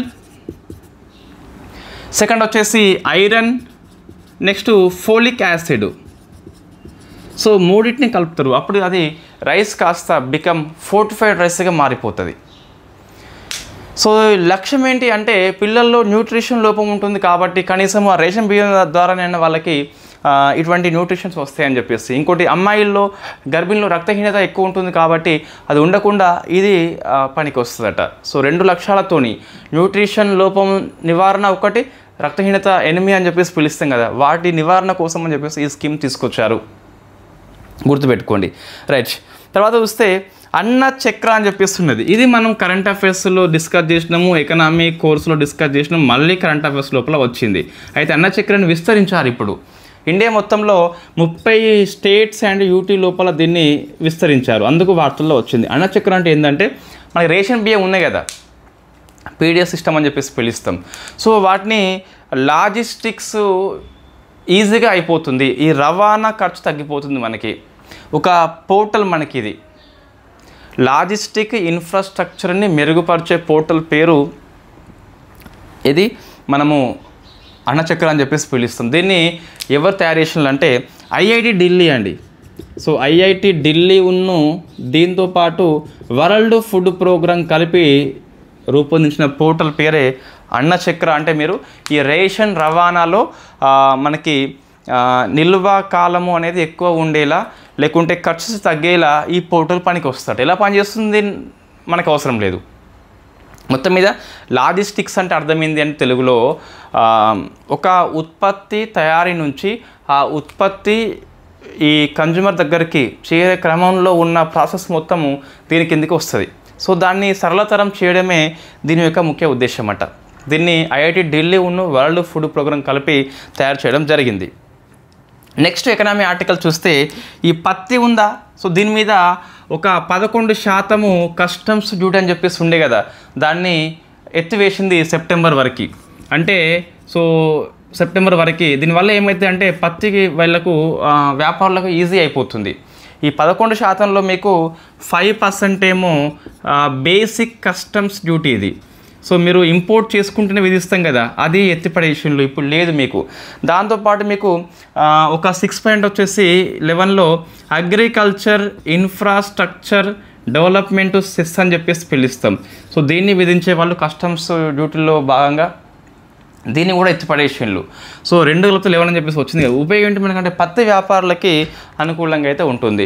అంతర్జాతీయ మార్కెట్ లోపల ఈ వస్త్ర పరిశ్రమ పోటీ తీవ్రంగా ఉంది కాబట్టి వాళ్ళ వ్యాపారులకి అనుకూలంగా ఉండేలా ఈజ్ ఆఫ్ డూయింగ్ బిజినెస్ చేసేలా ఈ స్కీమ్ పనికి వస్తుంది. సెప్టెంబర్ వరకు అని చెప్పేసి మైండ్లో పెట్టుకోండి. 11% డ్యూటీని సో ఇక్కడ ఎత్తిపడేషన్లు ఉందా అంటే లేదు. ఇప్పుడు ఈ 11 లోపల 5 ఏమో బేసిక్ కస్టమ్స్ డ్యూటీ, ఒక 6 ఏమో సెస్. ఇది అగ్రికల్చర్ యొక్క ఇన్ఫ్రాస్ట్రక్చర్ కోసం మాత్రమే ఉపయోగిస్తాం. సెస్ అంటే నువ్వు దేనికోసం విధిస్తావో దానికోసమే ఖర్చు చేయాలి. ఈ సెస్ని ఈ కేంద్ర ప్రభుత్వం అనేది రాష్ట్ర ప్రభుత్వాలతోని పంచుకోదు, ట్యాక్స్ షేర్ చేసుకుంటుంది ఫైనాన్స్ కమిషన్ సిఫార్సు మేరకు, కానీ సెస్ని ఇన్ఫ్యాక్ట్ షేర్ అయితే చేసుకోదండి. ఇవన్నీ సో ఎకనామీ ఆర్టికల్స్. నెక్స్ట్ మనము స్పేస్ ఆర్టికల్స్ డిస్కస్ చేద్దాం. ఈసారి ఆర్టికల్స్లో మీకు జిఎస్ పాయింట్స్ ఎక్కువ వస్తలేవండి. అంటే మన టాపిక్స్ లేవు కాబట్టి డిస్కస్ చేయట్లే. టాపిక్స్ ఉంటే మనం డిస్కస్ చేసే వాళ్ళం కంపల్సరీ. నెక్స్ట్ మనము సో స్పేస్ డిస్కస్ చేద్దాం. అందులో భాగంగా ఈరోజు ఏంటిది మీకు ఆగస్ట్ 23 ఈరోజు. సో ఏంటి నేషనల్ స్పేస్ డే అని చెప్పేసి పిలుస్తాం. సో నేషనల్ స్పేస్ డే అని చెప్పేసి పిలుస్తాం. ఇది చంద్రయాన్ 3 మనకి సౌత్ పోల్ దగ్గర సాఫ్ట్ ల్యాండింగ్ అయింది కాబట్టి ఈ 23ని స్పేస్ డేగా జరుపుకుంటున్నాం. అయితే ఈరోజు మనకి ఇస్రో ఏమంది అంటే ఈ భారతీయ అంతరిక్ష స్టేషన్ యొక్క నమూనాని ఆవిష్కరించింది. మనం డిస్కస్ చేసినాం ఇంతకుముందే. భారతీయ అంతరిక్ష స్టేషన్ అనేది 2035 నాటికి సిద్ధమవుతుంది. మొత్తం 5 మాడ్యూల్స్ ఉంటాయి. ఇందులో ఫస్ట్ మాడ్యూల్ని 2028 నాటికి ప్రయోగిస్తారు. ఎలా ప్రయోగిస్తారు అయితే నెక్స్ట్ జనరేషన్ లాంచ్ వెహికల్ ద్వారా కావచ్చు, లేకుంటే LVM లాంచ్ వెహికల్ Mark 3 ద్వారా కావచ్చు. భారీ బరువున్న ఉపగ్రహాలని ప్రయోగించాలంటే మనకి LVM-3 బాహుబలి అని చెప్పేసి పిలుస్తాం కదా, అది ఉన్నది. ఫ్యూచర్లో మీకు NG-11 అని చెప్పేసి తయారు కాబోతుంది. సో ఇది ఎక్కడంటే మనకు ఎంత ఎత్తులో అంటే సుమారుగా 400 నుంచి 450 కిలోమీటర్స్ ఎత్తులో ప్రవేశపెడతారు ఈ స్టేషన్ని. సో ఇది లో ఎర్త్ ఆర్బిట్లో మనకి ఉన్నట్టు అండి. దీనికి పొడవెడల్పు చూస్తే 27 మీటర్లు ఇంటూ 20 మీటర్లు లెంత్, ఇదేమో వెడల్పు అని చెప్పేసి పిలుస్తాం. ఎంత బరువు ఉంటుంది అంటే సుమారుగా 52 టన్స్ అని చెప్పేసి బరువు ఉంటుంది. సో మనది సొంత అంతరిక్ష కేంద్రం మనకు రాబోతుంది. ఇప్పుడు ప్రపంచంలో అంతర్జాతీయ అంతరిక్ష కేంద్రము కాకుండా సొంతగా కలిగి ఉన్న ఓన్లీ కంట్రీ మనకి సో చైనా అండి. Only country China. దీని పేరు తియాంగాంగ్ అని చెప్పేసి పిలుస్తాం. ఇంతవరకు ఓన్ స్పేస్ స్టేషన్ని కలిగి ఉన్న ఏకైక దేశం China, that is the Tiangong.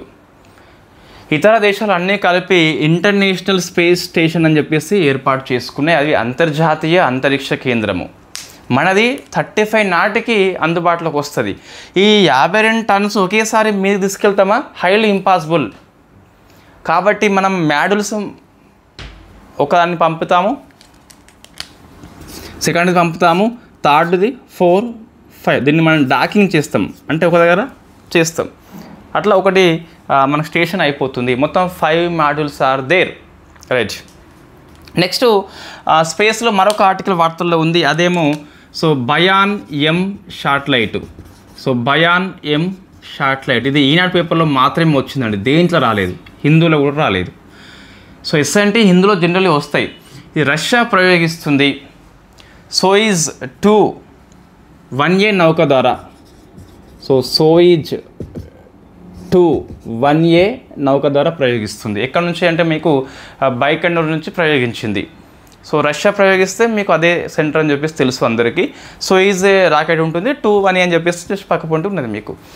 So దీని ద్వారా 75 ఎలుకల్ని ప్రయోగిస్తుంది. దాంతోపాటు 1 కాదు 75 మైస్ మీన్స్ ఎలుకలు, 1500 ఫ్రూట్ ఫ్లైస్, ఇవి ఈగల్ లాంటివే, సో పండ్ల ఈగలు అని చెప్పేసి పిలుస్తాం. అన్నిటిని ప్రయోగిస్తుంది. అంటే మైక్రోగ్రావిటీ వాతావరణం లోపల జీవులు ఎలా ఉంటాయని చెప్పేసి పరిశోధన చేస్తుంది. ఇది వెరీ ఫేమస్ బయోమిషన్ ఇన్ స్పేస్ అని చెప్పేసి చెప్పొచ్చు. ఇది రష్యా ప్రయోగిస్తుంది. ఇన్ఫ్యాక్ట్ దాన్ని బయాన్ M అని చెప్పేసి పిలుస్తాం. బయాన్ M2 ఇది, M1 ఎప్పుడో ప్రయోగించారు, మనకు గుర్తులేదు మొత్తం మీద. కానీ సో ఇది కంపల్సరీ ప్రశ్న వస్తుందండి. 75 ఎలుకలు, 1500 ఫ్రూట్ ఫ్లైస్, కాబట్టి అంత ఈజీగా మనము దీన్ని తీసి పారేద క్వశ్చన్ అయితే మీకు కనిపించదు. సో నెక్స్ట్ మనం డిఫెన్స్ ఆర్టికల్స్ డిస్కస్ చేద్దాం. నెక్స్ట్ డిఫెన్స్ మనకి సో అగ్ని 5 అని చెప్పేసి విజయవంతంగా ప్రయోగించిండ్రు. అగ్ని 5ని మనము 5 టైమ్స్ కంటే ఎక్కువ డిస్కస్ చేసి ఉన్నాము. ఎక్కడ నుంచి? ఒడిషాలో ఉన్న అబ్దుల్ కలాం దీవుల నుంచి, సో ITR నుంచి ప్రయోగించారు. So DRDO ప్రయోగిస్తుంది. సో అగ్ని 5 మనం చాలాసార్లు డిస్కస్ చేసినాం. ఈసారి కేవలము 5000 కిలోమీటర్స్ పరిధి ఉన్న అగ్ని 5ని ప్రయోగించింది. సో నాట్ 5500 ప్లస్ ఉన్నదాన్ని ప్రయోగించలేదు. కాబట్టి అగ్ని 5 మనకి ఇంతకుముందు ఇంటర్ కాంటినెంటల్ బాలిస్టిక్ మిసైల్గా చదువుకున్నాం. ఇది 5500 నుంచి సుమారుగా 8000 వరకు కూడా పోతుంది, ఖండాలు దాటిపోతుంది. కాబట్టి దీన్ని ఇంటర్ కాంటినెంటల్ బాలిస్టిక్ మిసైల్గా పేర్కొన్నాము. అయితే ఈసారి కేవలము 5000 కిలోమీటర్స్ పరిధి ఉంది కాబట్టి దీన్ని మనము ఇంటర్మీడియట్ రేంజ్గా పిలుస్తాం. So very very famous question. ఈసారి మనకి ప్రయోగించింది ICBM కాదు, ఇంటర్మీడియట్ అని చెప్పేసి పిలుస్తాం. మీకు పరిధి బట్టి ICBM అంటే 5500 కంటే ఎక్కువ దూరం కలిగి ఉండాలి. అంత దూరం లేదు కాబట్టి మధ్యంతర శ్రేణి క్షిపణిగా పిలుస్తాం. సో అగ్ని 5లో మీకు 3 దశల్లో ఉంటుంది. ఈ 3 కూడా సాలిడ్ ఇంధనం కలిగి ఉంటుంది. మనకి గ్రూప్ 1 క్వశ్చన్ వచ్చిందండి, మనం డిస్కస్ చేసినాం మొన్న. అగ్ని 5ని మనకి సో MIRV టెక్నాలజీని డెమాన్స్ట్రేట్ చేయడం జరిగింది. వాట్ ఈస్ ద MIRV అంటే మల్టిపుల్ ఇండిపెండెంటల్ టార్గెట్ రీయూజ్ వెహికల్ అని చెప్పేసి పిలుస్తాం, రీఎంట్రీ వెహికల్ అని చెప్పేసి పిలుస్తాం. ఒకేసారి బహుళ లక్ష్యాలను ఛేదిస్తుంది మనకి. దీన్ని రూపొందించిన శాస్త్రవేత్త పేరు షీలా రాణి అని చెప్పేసి ఉంటుంది. సో నోట్స్లో ఇది రాయలేదండి. సో షీలా రాణి అని చెప్పేసి పిలుస్తాం. ఈ MIRV టెక్నాలజీని చూపెట్టిన మిషన్ని మనము సో దివ్యాస్త్ర మిషన్గా పిలుస్తాం. దివ్యాస్త్ర మిషన్ అంటే అగ్ని 5 యొక్క MIRV ప్రయోగము.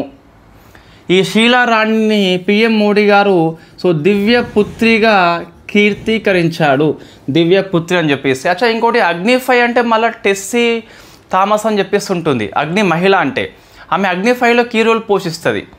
అగ్ని మహిళ టెస్సీ థామస్ అయితే అగ్ని 5 యొక్క MIRV టెక్నాలజీని తయారు చేసింది షీలా రాణి. ఇద్దరు మహిళలే మనకి. సో రక్షణ గోడాన్ని బద్దలు కొట్టుకొని రక్షణ వ్యవస్థలోకి మహిళలు దూసుకుపోతున్నారా అంటే ఎస్ అనే చెప్పాలి. అయితే మనకి ఇటువంటిది MIRV మనకే ఉందా అంటే సో పాకిస్తాన్కి కూడా ఉంది. పాకిస్తాన్ పేరు అబాబీల్ అని చెప్పేసి పిలుస్తాం. సో అమెరికా కూడా ఉంది, దాని పేరు మినెట్ మ్యాన్ 3 అని చెప్పేసి పిలుస్తాం. ఇదంతా ఎక్కడ ఉంది? మనకి డిఫెన్స్ నోట్స్ 2024లో ఉంది. 25లో మనం ఇటువంటి మళ్ళీ రాస్తామా పెద్ద నోట్స్ అంటే 100కు 1000% రాస్తామని చెప్పాలి. మళ్ళీ ఫ్రెష్గా అప్డేట్ చేస్తాం, అదే పేజీలు కాకుండా మళ్ళీ ఫ్రెష్గా అప్డేట్ చేస్తాం. సో ఇది షీలా రాణి అని చెప్పేసి దివ్యాస్త్ర మిషన్ MIRV టెక్నాలజీ. ఇప్పుడు ప్రదర్శించింది ICBM కాదు, కంప్లీట్గా మనకు ఏది సో మధ్యంతర అని చెప్పేసి పిలుస్తాం. నెక్స్ట్ ఆపరేషన్ సద్భావన అని చెప్పేసి, ఇది ఏ ఎగ్జామ్లో వచ్చిందండి? గ్రూప్ 2లో వచ్చిందా? సో మనం డిస్కస్ చేసినాము, మరొకసారి వార్తల్లో వచ్చింది. ఆపరేషన్ సద్భావన అని చెప్పేసి అర్థమైంది అంటే ఈ సరిహద్దు ప్రాంతాలు ఏవైతే ఉన్నాయో, జమ్మూ కాశ్మీర్ కావచ్చు, లడఖ్ కావచ్చు, నార్త్ ఈస్ట్ రీజన్ కావచ్చు, ఈ ప్రాంతాలలో కొంతమంది ఉగ్రవాదం పట్ల అట్రాక్ట్ అవుతారు, అభివృద్ధులు ఏమి కారణంగా కావచ్చు. సో అటువంటి ప్రాంతం లోపల ప్రజల హృదయాలు గెలుచుకోవాలని చెప్పేసి ఇండియన్ ఆర్మీ 1998లో దీన్ని చేపట్టిందండి. సో ఎలా హృదయాలను గెలుచుకుంటామంటే వాళ్ళకి కావాల్సిన హెల్త్ని, ఎడ్యుకేషన్ని, డెవలప్మెంట్ని అందిస్తాం. మరి ఇప్పుడెందుకు వార్తల్లో వచ్చింది అంటే ఈ అరుణాచల్ ప్రదేశ్ రాష్ట్రం లోపల ఇండియన్ ఆర్మీ అనేది ఈ స్కీమ్ కింద హెల్త్ అండ్ వెల్నెస్ సెంటర్ని ప్రారంభించింది. సో హెల్త్ అండ్ వెల్నెస్ సెంటర్ని ప్రారంభించింది. సో కాబట్టి మనకి వార్తల్లో వచ్చింది ఆపరేషన్ సద్భావన అని చెప్పేసి. ఇది ఏంటి లక్ష్యము? ప్రజల హృదయాలు గెలుచుకొని ఆ ఉగ్రవాదం పట్ల అట్రాక్ట్ కాకుండా కాపాడుకోవడం అని చెప్పేసి పిలుస్తాం. నెక్స్ట్ మరొక డిఫెన్స్ ఆర్టికల్ సమన్వయ్ శక్తి అని చెప్పేసి ఉంటుంది. సో సమన్వయ్ శక్తి అనేది ఇండియన్ ఆర్మీ చేపట్టిన ఒక డొమెస్టిక్ లెవెల్లో జరిగే విన్యాసం అని చెప్పేసి దీన్ని అస్సాం అనేది కండక్ట్ చేసింది. సో ఇండియన్ ఆర్మీ ఎక్కడ అంటే అస్సాం అని చెప్పేసి పిలుస్తాం. నెక్స్ట్ మనకి మరొకసారి 127 సార్లు మనం డిస్కస్ చేసినాం తేజస్ గురించి. సో తేజస్ మార్క్ 1A అని చెప్పేసి వార్తల్లో వచ్చింది. సో ఏంటి అంటే 97 తేజస్ మార్క్ 1A ఫైటర్ జెట్లని కొనుగోలు చేసేందుకు క్యాబినెట్ కమిటీ ఆన్ సెక్యూరిటీ అని చెప్పేసి ఆమోదించింది. సో మనం డిస్కస్ చేయాలి తేజస్ మార్క్ 1A ఏంటి అంటే it is a light combat aircraft అండి. లైట్ కంబ్యాట్ ఎయిర్క్రాఫ్ట్ దీన్ని డెవలప్మెంట్ చేసింది హిందుస్థాన్ ఏరోనాటిక్స్ లిమిటెడ్ అని చెప్పేసి HAL సంస్థ బెంగళూరులో ఉంటుంది. ఇది సింగిల్ సీట్ ఇంజన్ కలిగి ఉంటుంది. సింగిల్ ఇంజన్ అని చెప్పేసి పిలుస్తాం. సూపర్ సోనిక్ వేగంతో అయితే ప్రయాణం చేస్తుందని చెప్పేసి పిలుస్తాం. సో మనం డిస్కస్ చేసిన ఆర్టికల్ చాలాసార్లు 97 కొనుగోలు అని చెప్పేసి గుర్తుపెట్టుకోవాలి. నెక్స్ట్ ఈ 2024-25 డిఫెన్స్ ఎక్స్పోర్ట్స్లో ప్రైవేట్ రంగం వాటా ఎంత అని చెప్పి చూస్తే యాజ్ పర్ పార్లమెంట్ యొక్క క్వశ్చన్ అవర్ లోపల ఇచ్చిన ఆన్సర్ బట్టి చూస్తే 22.56 అని చెప్పేసి ఉన్నది. ఇది హైయెస్ట్ అట. సో ప్రైవేట్ రంగం వాటా డిఫెన్స్ ఎక్స్పోర్ట్స్ విషయం లోపల అది గుర్తుపెట్టుకోవాలి. నెక్స్ట్ ఈ ఇరాన్ అనేది ఒక సైనిక విన్యాసం చేపట్టింది. దీని పేరు సస్టైనబుల్ పవర్. ఇది ఇరాన్ చేపట్టిన ఒక ఆర్మీ మాక్ డ్రిల్ అని చెప్పేసి పిలుస్తాం. ఇరాన్ చేపట్టిన ఆర్మీ మాక్ డ్రిల్ పేరే గల్ఫ్ ఆఫ్ ఒమన్లో కండక్ట్ చేయడం జరిగింది. ఇది మనకు డిఫెన్స్ ఆర్టికల్స్ అండి. అన్నీ వన్ వర్డ్యే ఎందుకు ఉన్నాయంటే కంటెంట్ మనకి అలా ఉంది ఇప్పుడు అంతే. మన కంటెంట్ బట్టి టైం తీసుకుంటాము. అది ఎంత డిమాండ్ చేస్తే అంత డిమాండ్ చెప్పడం జరుగుతుంది. నెక్స్ట్ ఈ మెదడు తినే అమీబా. సో మనం డిస్కస్ చేసినాము 2023 ఇయర్లో ఒకసారి, 24 ఇయర్లో 25 ఇయర్లో మరొకసారి వచ్చింది. సో బ్రెయిన్ ఈటింగ్ అమీబా అని చెప్పేస్తుంది కదా, ఇది కేరళలో మరొకసారి విజృంభణ ఇస్తుంది. అందుకే వార్తల్లో వచ్చింది. సో ఈ బ్రెయిన్ ఈటింగ్ అమీబాకి కారణం ఏంటి అంటే సో నెగ్లేరియా ఫౌలేరి అని చెప్పేసి ఉంటుంది. నెగ్లేరియా ఫౌలేరి అని చెప్పేసి దీని కారణంగా మనకి బ్రెయిన్ ఈటింగ్ అమీబా అని చెప్పేసి సోకుతుంది. వాస్తవంగా ఇది వాటర్ సోర్స్లో మాత్రమే వస్తుందండి. మనం స్విమ్మింగ్ చేసేటప్పుడు కావచ్చు, డైవింగ్ చేసేటప్పుడు మాత్రమే ముక్కు ద్వారా లోపలికి పోతుంది.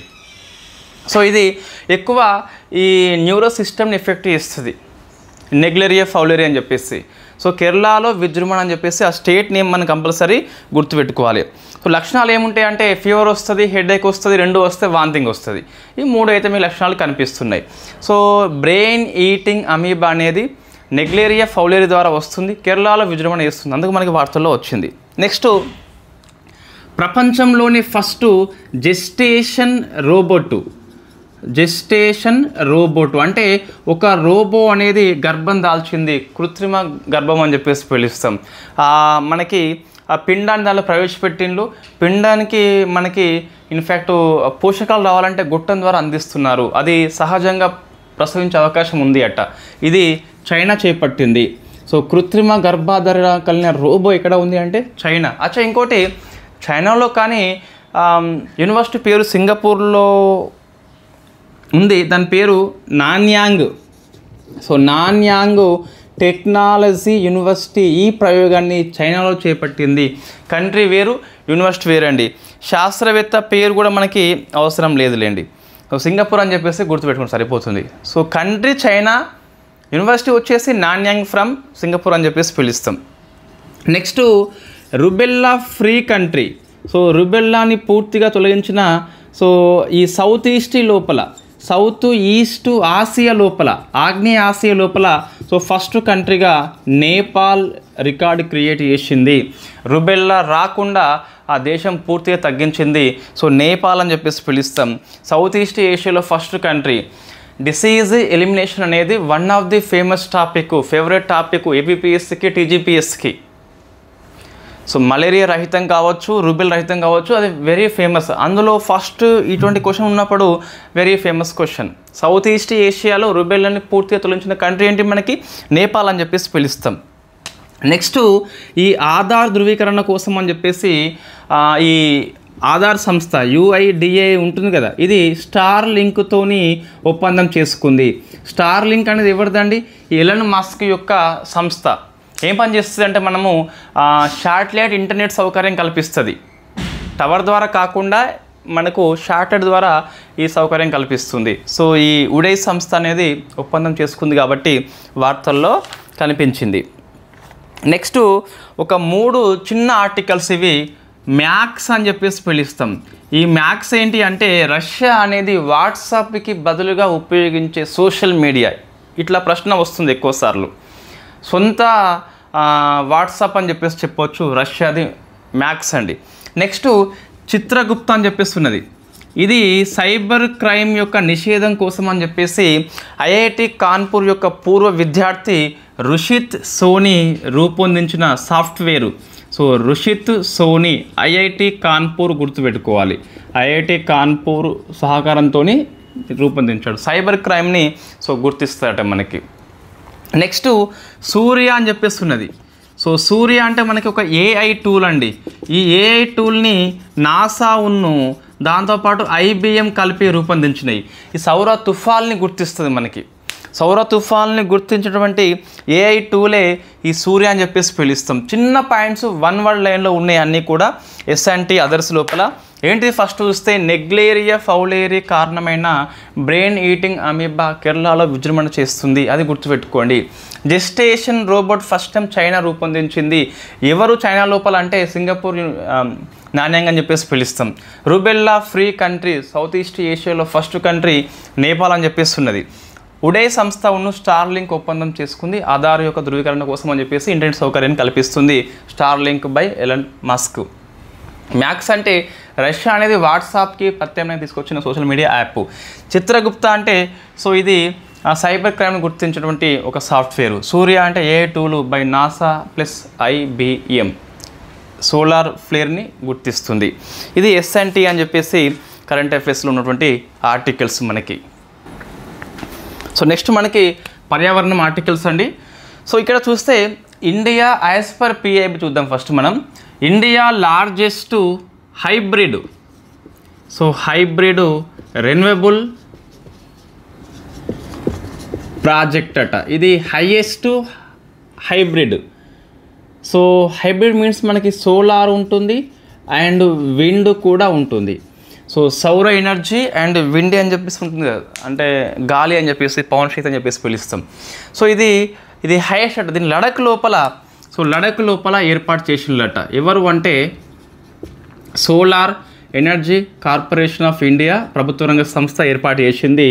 ఎంత గిగావాట్స్ అంటే సో 13 గిగావాట్స్ అండి. ఇందులో 9 వచ్చేసి సోలార్ది, 4 వచ్చేసి విండ్ ఎనర్జీ.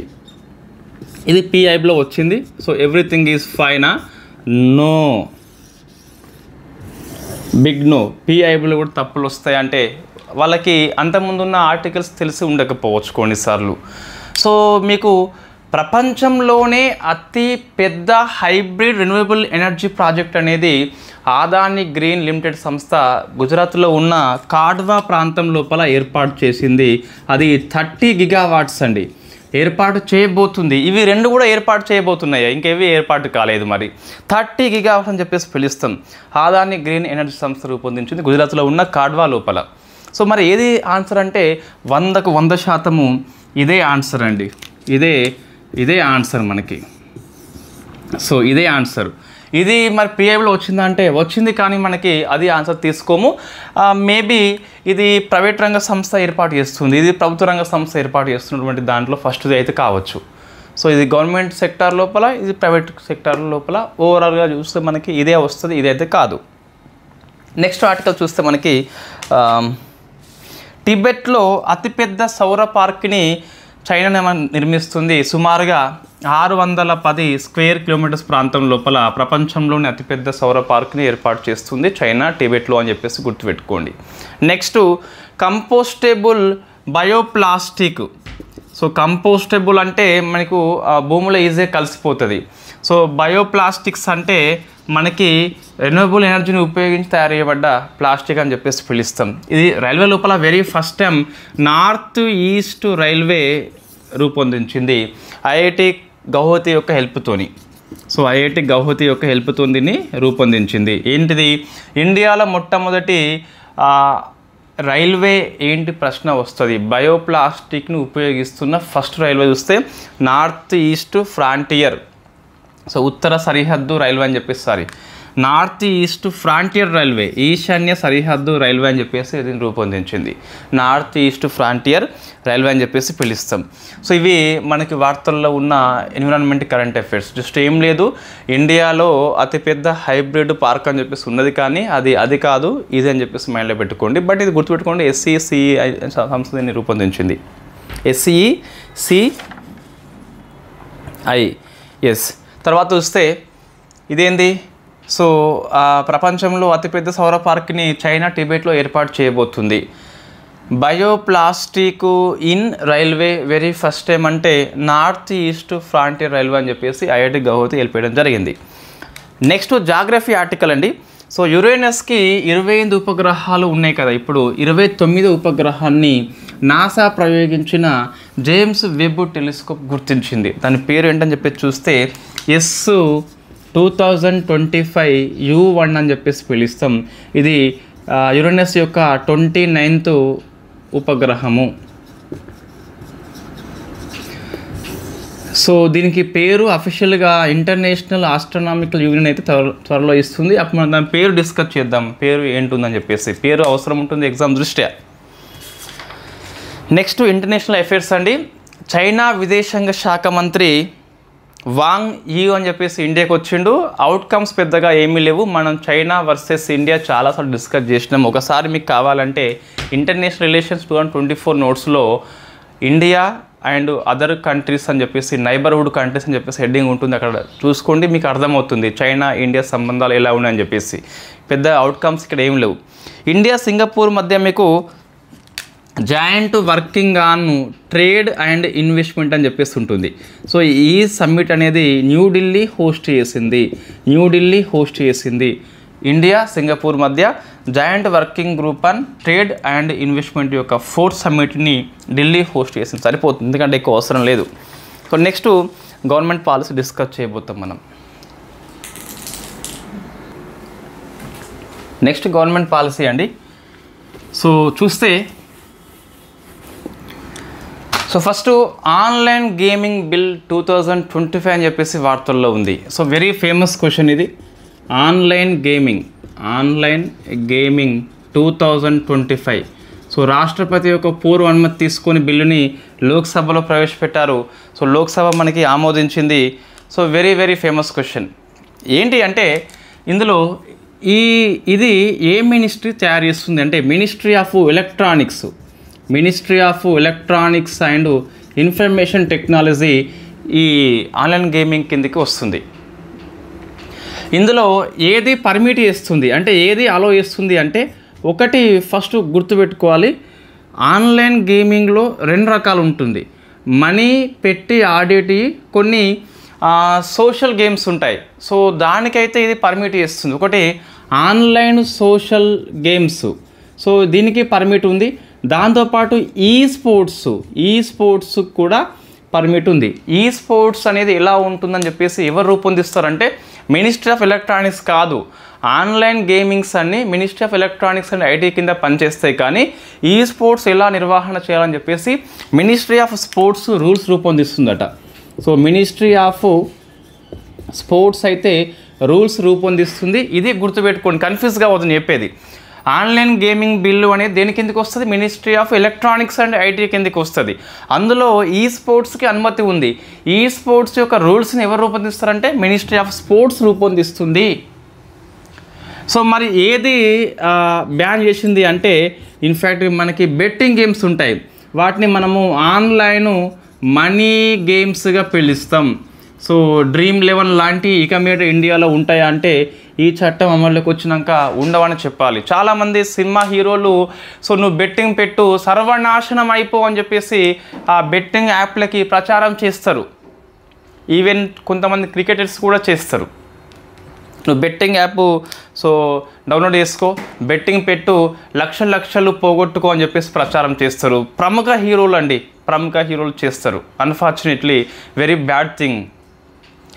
సో మనం హీరోలకి జేలు పలుకుతాము, వాళ్ళు మాత్రం వాళ్ళకు డబ్బు వస్తే నేను చెప్పేది కొంతమంది ప్రచారం చేస్తున్నారు కదా, ఆల్రెడీ పోలీసులు కూడా పిలిచారు వాళ్ళని.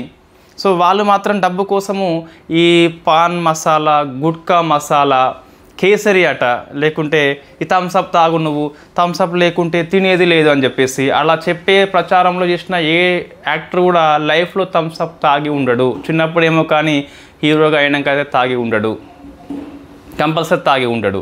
సో బట్ మనకి మాత్రం థమ్సప్ లేకుంటే తినేది లేదని చెప్పేసి చెప్తాడు. సో అవన్నీ ఏం మనకు మెసేజ్ ఇస్తారు అండి వాళ్ళు, ఏమొస్తుంది, ఒక యాడ్ చేస్తే ఏవో కొన్ని కోట్లు వస్తాయి. సో అలా సినిమాల ద్వారా వస్తున్నాయి కదా, సరిపోతుంది మనకి. రైట్. ఎక్కువ పవన్ కళ్యాణ్ లాంటి వాళ్ళ విషయంలో మనం మెచ్చుకోవచ్చు. వాళ్ళు ఇటువంటి యాడ్స్లో పనిచేయరు. అదే కెరీర్ స్టార్టింగ్లో ఏమైనా ఉంటే ఉండొచ్చు కానీ ఐ డోంట్ నో. బట్ ఒక స్టేజ్కి వచ్చినాక మాత్రము ఇంకా మనము ఒకరిని ఇన్ఫ్లుయెన్స్ చేస్తున్నాం అని చెప్పేసి మనకు అనిపిస్తుంది కదా, అప్పుడు మాత్రం ఇటువంటి చేయరు కొంతమంది. సో విరాట్ కోహ్లీ లాంటి వాళ్ళు కావచ్చు, ఇంకొద్ది వరకు ద గ్రేట్ ఫుట్బాల్ ప్లేయర్, అంతకంటే గ్రేట్ హ్యూమన్ బీయింగ్ రొనాల్డో. అతనైతే ఒక ఇన్ఫ్యాక్ట్ ప్రెస్ కాన్ఫరెన్స్ లోపల టేబుల్ ముంగట కూల్ డ్రింక్స్ ఉంటాయి, కోకోకోలా ఉంటుంది, వాటర్ ఉంటుంది, కోకోకోలా పైకి దొబ్బేస్తాడు, వాటర్ మాత్రమే అని చెప్పేసి చెప్తాడు. సో అటువంటి ఈ మనీ గేమ్స్ని బ్యాన్ చేస్తుంది ఈ చట్టము అయితే.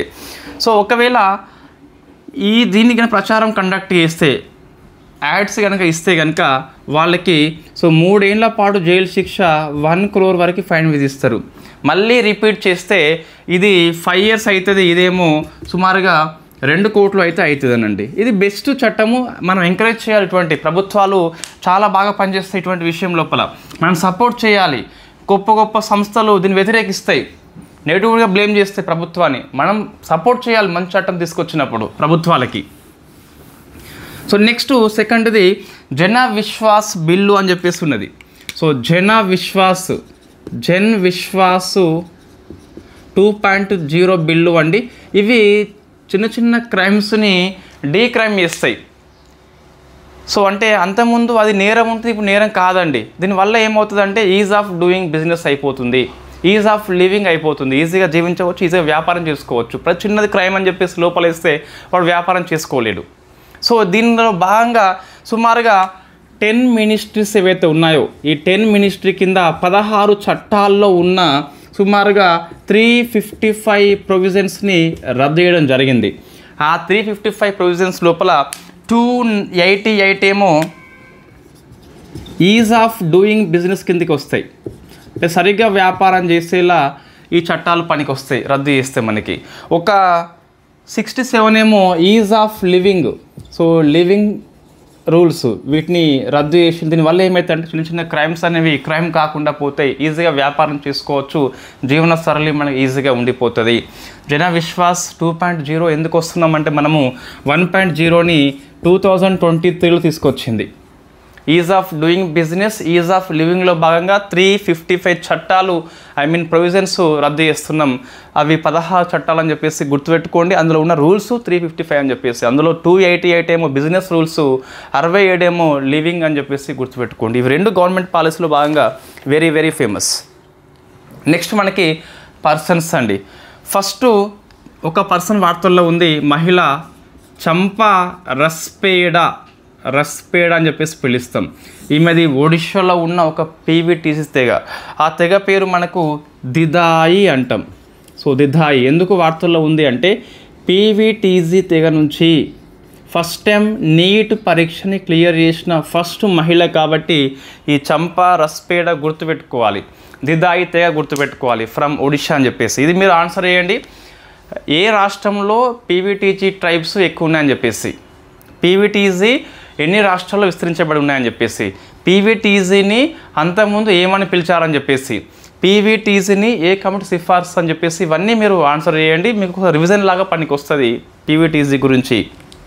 నెక్స్ట్ మణికా విశ్వకర్మ వార్తల్లో ఉంది. సో మణికా విశ్వకర్మ ఎవరు అంటే ఈ బ్యాంకాక్లో జరగబోయే మిస్ యూనివర్స్ పోటీల కోసము ఇండియా నుంచి ఎన్నికైన మిస్ యూనివర్స్ ఇండియా, ఈమె రాజస్థాన్ లేడీ. సో మణికా విశ్వకర్మ అని చెప్పేసి పిలుస్తాం. సో మిస్ యూనివర్స్ పోటీలు ఈ ఇయర్లో బ్యాంకాక్ హోస్ట్ చేస్తుంది కదా, అందులో ఇండియా తరపున ఈమె పాల్గొంటుంది ఫ్రమ్ రాజస్థాన్. నెక్స్ట్ భాను ఆత్రి, ఈ వ్యక్తి వార్తలు ఉన్నాడండి. భాను ఆత్రి ఎవరు అంటే ఈ యూకే ఏదైతే ఉందో, ఇంగ్లాండ్ ఏదైతే ఉందో, ఈ నౌకాదళం లోపల ఆధ్యాత్మికత బోధించాలని చెప్పేసి నియమించిన ఫస్ట్ హిందూ వ్యక్తి. ఇంతకుముందు క్రిస్టియన్స్ ఉండేది, ఫస్ట్ హిందూ వ్యక్తి మన వ్యక్తి కాబట్టి Bhanu Atri very famous. Next places అండి. సో జలాలాబాద్ వార్తల్లో ఉంది ఫ్రమ్ యూపీ. జలాలాబాద్ పేరుని పరశురామపురిగా మార్చారు. సో పరశురామపురిగా మార్చారు కాబట్టి మనం గుర్తుపెట్టుకోవాలి, వార్తల్లో కనిపించిన జలాలాబాద్ పేరును ఎట్లా మార్చారు డైరెక్ట్ క్వశ్చన్ వస్తే, లేకుంటే ఇది ఏ రాష్ట్రం అని చెప్పేసి వస్తే రావచ్చు, యూపీ అని చెప్పేసి గుర్తుపెట్టుకోండి. నెక్స్ట్ స్టేట్స్ అండి. స్టేట్స్ ఇండియాలో ఫస్ట్ డిజిటల్ లిటరసీ స్టేట్గా కేరళ రాష్ట్రం రికార్డు సృష్టించింది. 100% డిజిటల్ లిటరసీ కలిగి ఉంది. అంటే అర్థమైంది అంటే అన్ని కుటుంబాల్లో కనీసం ఒకరు, సో కేరళలో ఉన్న అన్ని ఫ్యామిలీలలో కనీసం ఒకరైనా 5+ ఏజ్ కలిగి ఉండి ఆ కంప్యూటర్ని ఆపరేట్ చేయగలుగుతారు. అట్లా చేయగలిగితే దాన్ని మనము సో డిజిటల్ లిటరసీగా పిలుస్తామండి. డిజిటల్ లిటరసీగా పిలుస్తాం. కేరళలో అన్ని ఫ్యామిలీస్ కంప్యూటర్ని ఆపరేట్ చేస్తాయట. ఫస్ట్ డిస్ట్రిక్ట్ ఏంటి కేరళలో అంటే మీకు మలప్పురం అని చెప్పేసి పిలుస్తాం. ఇది first district in Kerala and India, ఇదేమో first state in India. Digital literacy అని చెప్పేసి పిలుస్తాం. అంటే కుటుంబంలో కనీసం ఒక్కరైనా కంప్యూటర్ని ఆపరేట్ చేస్తారని చెప్పేసి గుర్తుపెట్టుకోవాలి. నెక్స్ట్ దీనికోసము కేరళ యొక్క స్కీమ్ ఏంటి అంటే ఇంతటి సక్సెస్కి డిజీ కేరళం అని చెప్పేసి స్కీమ్ పనిచేస్తుందట. తర్వాత శ్రమశ్రీ అని చెప్పేసి మరొక స్కీమ్ వార్తల్లో ఉంది. శ్రమశ్రీ అంటే ఇది వెస్ట్ బెంగాల్ యొక్క స్కీమ్ అండి. వెస్ట్ బెంగాల్ యొక్క స్కీమ్ ఏంటంటే వాళ్ళు వలస బెయిన్లు తిరిగి వెస్ట్ బెంగాల్కి వస్తే నెలకు 5,000 ఇస్తారట. తిరిగి వచ్చిన వలస కార్మికుల కోసం అని చెప్పేసి వెస్ట్ బెంగాల్ స్కీమ్ పేరే శ్రమశ్రీ అని చెప్పేసి పిలుస్తాం. తెలంగాణ చూస్తే మీకు ఒక 3 ఆర్టికల్స్ వార్తల్లో ఉన్నాయండి. సో ఫస్ట్ ఆర్టికల్ పల్లె పనుల జాతర. సో పల్లె పనుల జాతర అని చెప్పేసి సో మన సీతక్క ఎక్కడ అంటే మహబూబాబాద్ డిస్టిక్లో స్టార్ట్ చేసింది. మహబూబాబాద్ మనకు కొన్ని డిఫరెంట్ పనులు వాటిని పూర్తి ఇస్తారు ఈ కాలం లోపల. సో ఎన్ని పనులు అంటే సుమారుగా 101,589 పనులు. ఈ డాటా అవసరం లేదండి, మన గ్రూప్ 2 ఎగ్జామ్ ఎప్పుడో ఉంటుంది, జస్ట్ మైండ్లో పెట్టుకోండి. 1,00,000 పనులు అని చెప్పేసి పెట్టుకోండి. దీన్ని మార్చి 2026 నాటికి పూర్తి చేస్తారట. 2,199 కోట్లు ఖర్చు చేస్తారట ఈ పల్లె పనుల జాతర విషయం లోపల. ఇది అవసరం లేదు, అంతగా స్కిప్ చేయవచ్చు.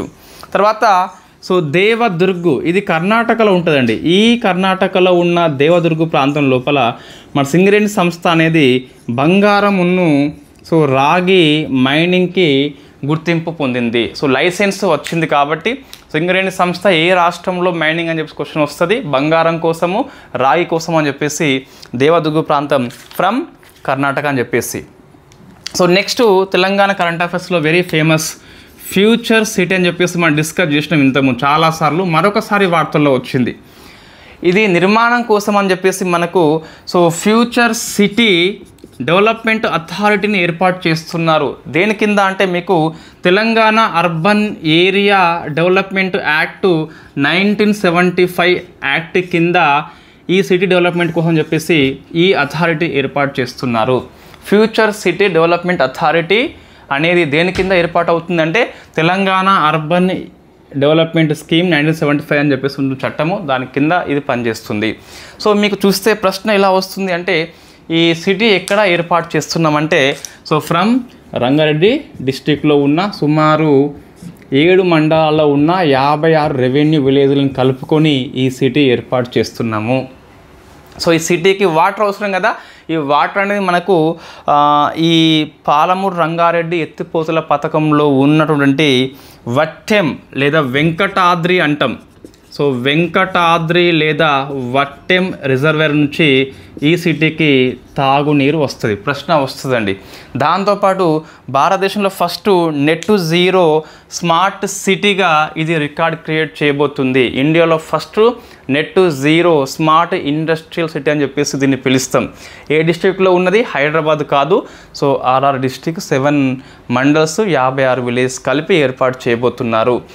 దీని యొక్క నిర్మాణం కోసం అని చెప్పేసి ఫ్యూచర్ సిటీ డెవలప్మెంట్ అథారిటీ ఏర్పాటు చేసిండ్రు. దేని కింద అంటే తెలంగాణ అర్బన్ డెవలప్మెంట్ 1975 చట్టం కింద ఏర్పాటు చేయడం జరిగింది. ఇవి తెలంగాణ కరెంట్ అఫైర్స్ అండి. సో ఏపీ చూస్తే మీకు యథా క్రమబద్ధీకరణ కార్యక్రమాన్ని మన సీఎం గారు నారవారిపల్లెలో ఏర్పాటు చేసిండ్రు. యథా అంటే ఏవైతే పశువులు వయస్సుకు వచ్చినప్పటికీ గర్భధారణ చేస్తలేవో వాటి కోసం అని చెప్పేసి స్కీమ్ పనికి వస్తుంది. పాల వెల్లువ అని చెప్పేసి అనుకోండి. ఆపరేషన్ ఫ్లడ్ ఉంది కదా, అందులో భాగంగా వయస్సుకు వచ్చిన పశువులు గర్భం ధరించకుంటే గర్భం ధరించేలా చేయడమే యథా కార్యక్రమం అని చెప్పేసి పిలుస్తాం. సో ఇక్కడ మీకు తిరుపతి డిస్ట్రిక్ట్ లోపల నారవారిపల్లె లోపల మన సీఎం బాబు గారు దీన్ని స్టార్ట్ చేయడం జరిగింది. సెకండ్ది స్త్రీ శక్తి, ఉత్త శక్తి. సో శక్తి స్కీమ్ అంటే ఏంటంటే ఈ ఏపీ పోలీస్ డిపార్ట్మెంట్ లోపల మహిళల యొక్క సెక్యూరిటీ కోసం చెప్పేసి ఒక డిపార్ట్మెంట్ పనిచేస్తుంది. దాని పేరే శక్తి అని చెప్పేసి పిలుస్తాం. శక్తి అని చెప్పేసి పిలుస్తాం. ఈ స్త్రీ శక్తి అంటే ఏంటి? అది ఉచిత బస్సు ప్రయాణం. అది ఉచిత బస్సు ప్రయాణం మీకు. నెక్స్ట్ ఈ నాలా యాక్ట్ రద్దు చేసిండ్రట, ఇంకా అమల్లోకి రాలేదండి. సో నాలా అంటే తెలుసు మీకు, నాన్ అగ్రికల్చర్ ల్యాండ్ యాక్ట్ అని చెప్పేసి పిలుస్తాం. ఎవరైతే ఒక వ్యవసాయ భూమిని ఇన్ఫ్యాక్ట్ ఈ నల్ల మట్టి ఉంటుంది కదా మనకు పొలం పండాలంటే, ఎర్ర మట్టిని పరిచి అమ్ముతారు ఫ్లాట్స్ పెట్టి. సో అప్పుడు వీళ్ళు నాలా కన్వర్షన్ చేసుకోవాలి. అట్లా చేయకుండా ఈ చట్టం పనికి వస్తుంది. వ్యవసాయ భూముల్ని కాపాడాలని చెప్పేసి దీన్ని తీసుకొస్తారు. దీన్ని ఏపీ ప్రభుత్వం రద్దు చేసింది. ఆర్డినెన్స్ ఇంకా జారీ చేయలేదు. అప్పుడు మనం డిస్కస్ చేద్దాం పూర్తిగా నాలా గురించి.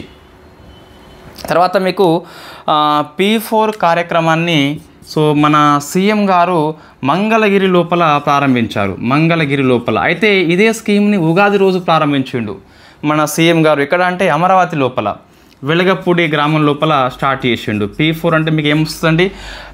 Public private people partnership. ఎవరైతే రిచ్ పీపుల్ ఉంటారో ఆ రిచ్ పీపుల్ని మనము మార్గదర్శిగా పిలుస్తాం. సో వీళ్ళు రిచ్ పీపుల్, వీళ్ళు బంగారు కుటుంబం అని చెప్పేసి ఓ పూర్ ఫ్యామిలీని అడాప్ట్ చేసుకుంటారు. వాళ్ళ యొక్క డెవలప్మెంట్ కోసం కృషి చేస్తారండి. అదే P4 అని చెప్పేసి పిలుస్తాం. అంటే సమాజంలో పూర్ అండ్ రిచ్ మధ్య అసమానతలు ఉన్నాయి కాబట్టి రిచ్ వాళ్ళు పూర్కి హెల్ప్ చేసేలా P4 కార్యక్రమం ఏపీ తీసుకొచ్చింది. మంచి స్కీమ్ ఇది. కొన్ని ఫ్యామిలీస్ డెవలప్మెంట్ అయింది దీనివల్ల. ఇవి ఏపీ కరెంట్ అఫైర్స్. సో మనకి ఈరోజు ఈ వీక్లో తక్కువ ఆర్టికల్స్ ఉన్నాయి వాస్తవంగా. అంటే ఎక్కువ ఆర్టికల్స్ కనిపించినప్పటికీ అన్నీ 1 వర్డ్ టైపే ఉన్నాయి. సో నెక్స్ట్ క్లాస్ మళ్ళీ మనకు శనివారము అంటే 30th ఉంటుంది. సో నెక్స్ట్ క్లాస్ మనకి ఆగస్టు 30న ఉంటుంది కరెంట్ అఫైర్స్. ఆ రోజు ఉండే క్లాసులో 31st ఆర్టికల్ లేకపోయినప్పటికీ దీంతో మనం మ్యాగజైన్ ఎండ్ చేస్తాం. సెప్టెంబర్ 1 to 15 కరెంట్ అఫైర్స్లో ఆగస్ట్ 31st ఆర్టికల్స్ కవర్ చేయడం జరుగుతుంది. ఎందుకోసం అంటే మళ్ళీ ఈ మ్యాగజైన్ 1 వీక్ వరకు మనం ఆపాలి, 31st ఇందులో పొందుపరచాలి అంటే. కాబట్టి సో 30 వరకు ఆ మ్యాగజైన్ ఇస్తాం, 15 నుంచి 30 అని చెప్పేసి. 31st ఆర్టికల్ మిస్ చేయకుండా సెప్టెంబర్ 1 to 15 ఇస్తే సరిపోతుంది. ఒకసారి మీరు కామెంట్ చేయండి, ఫీడ్బ్యాక్ ఇవ్వండి. ఆన్లైన్ ఎడిషన్ అనేది ఎంతమందికి ఇంట్రెస్ట్ ఉన్నది, polity, economy, geography and history అని చెప్పేసి. Thank you very much.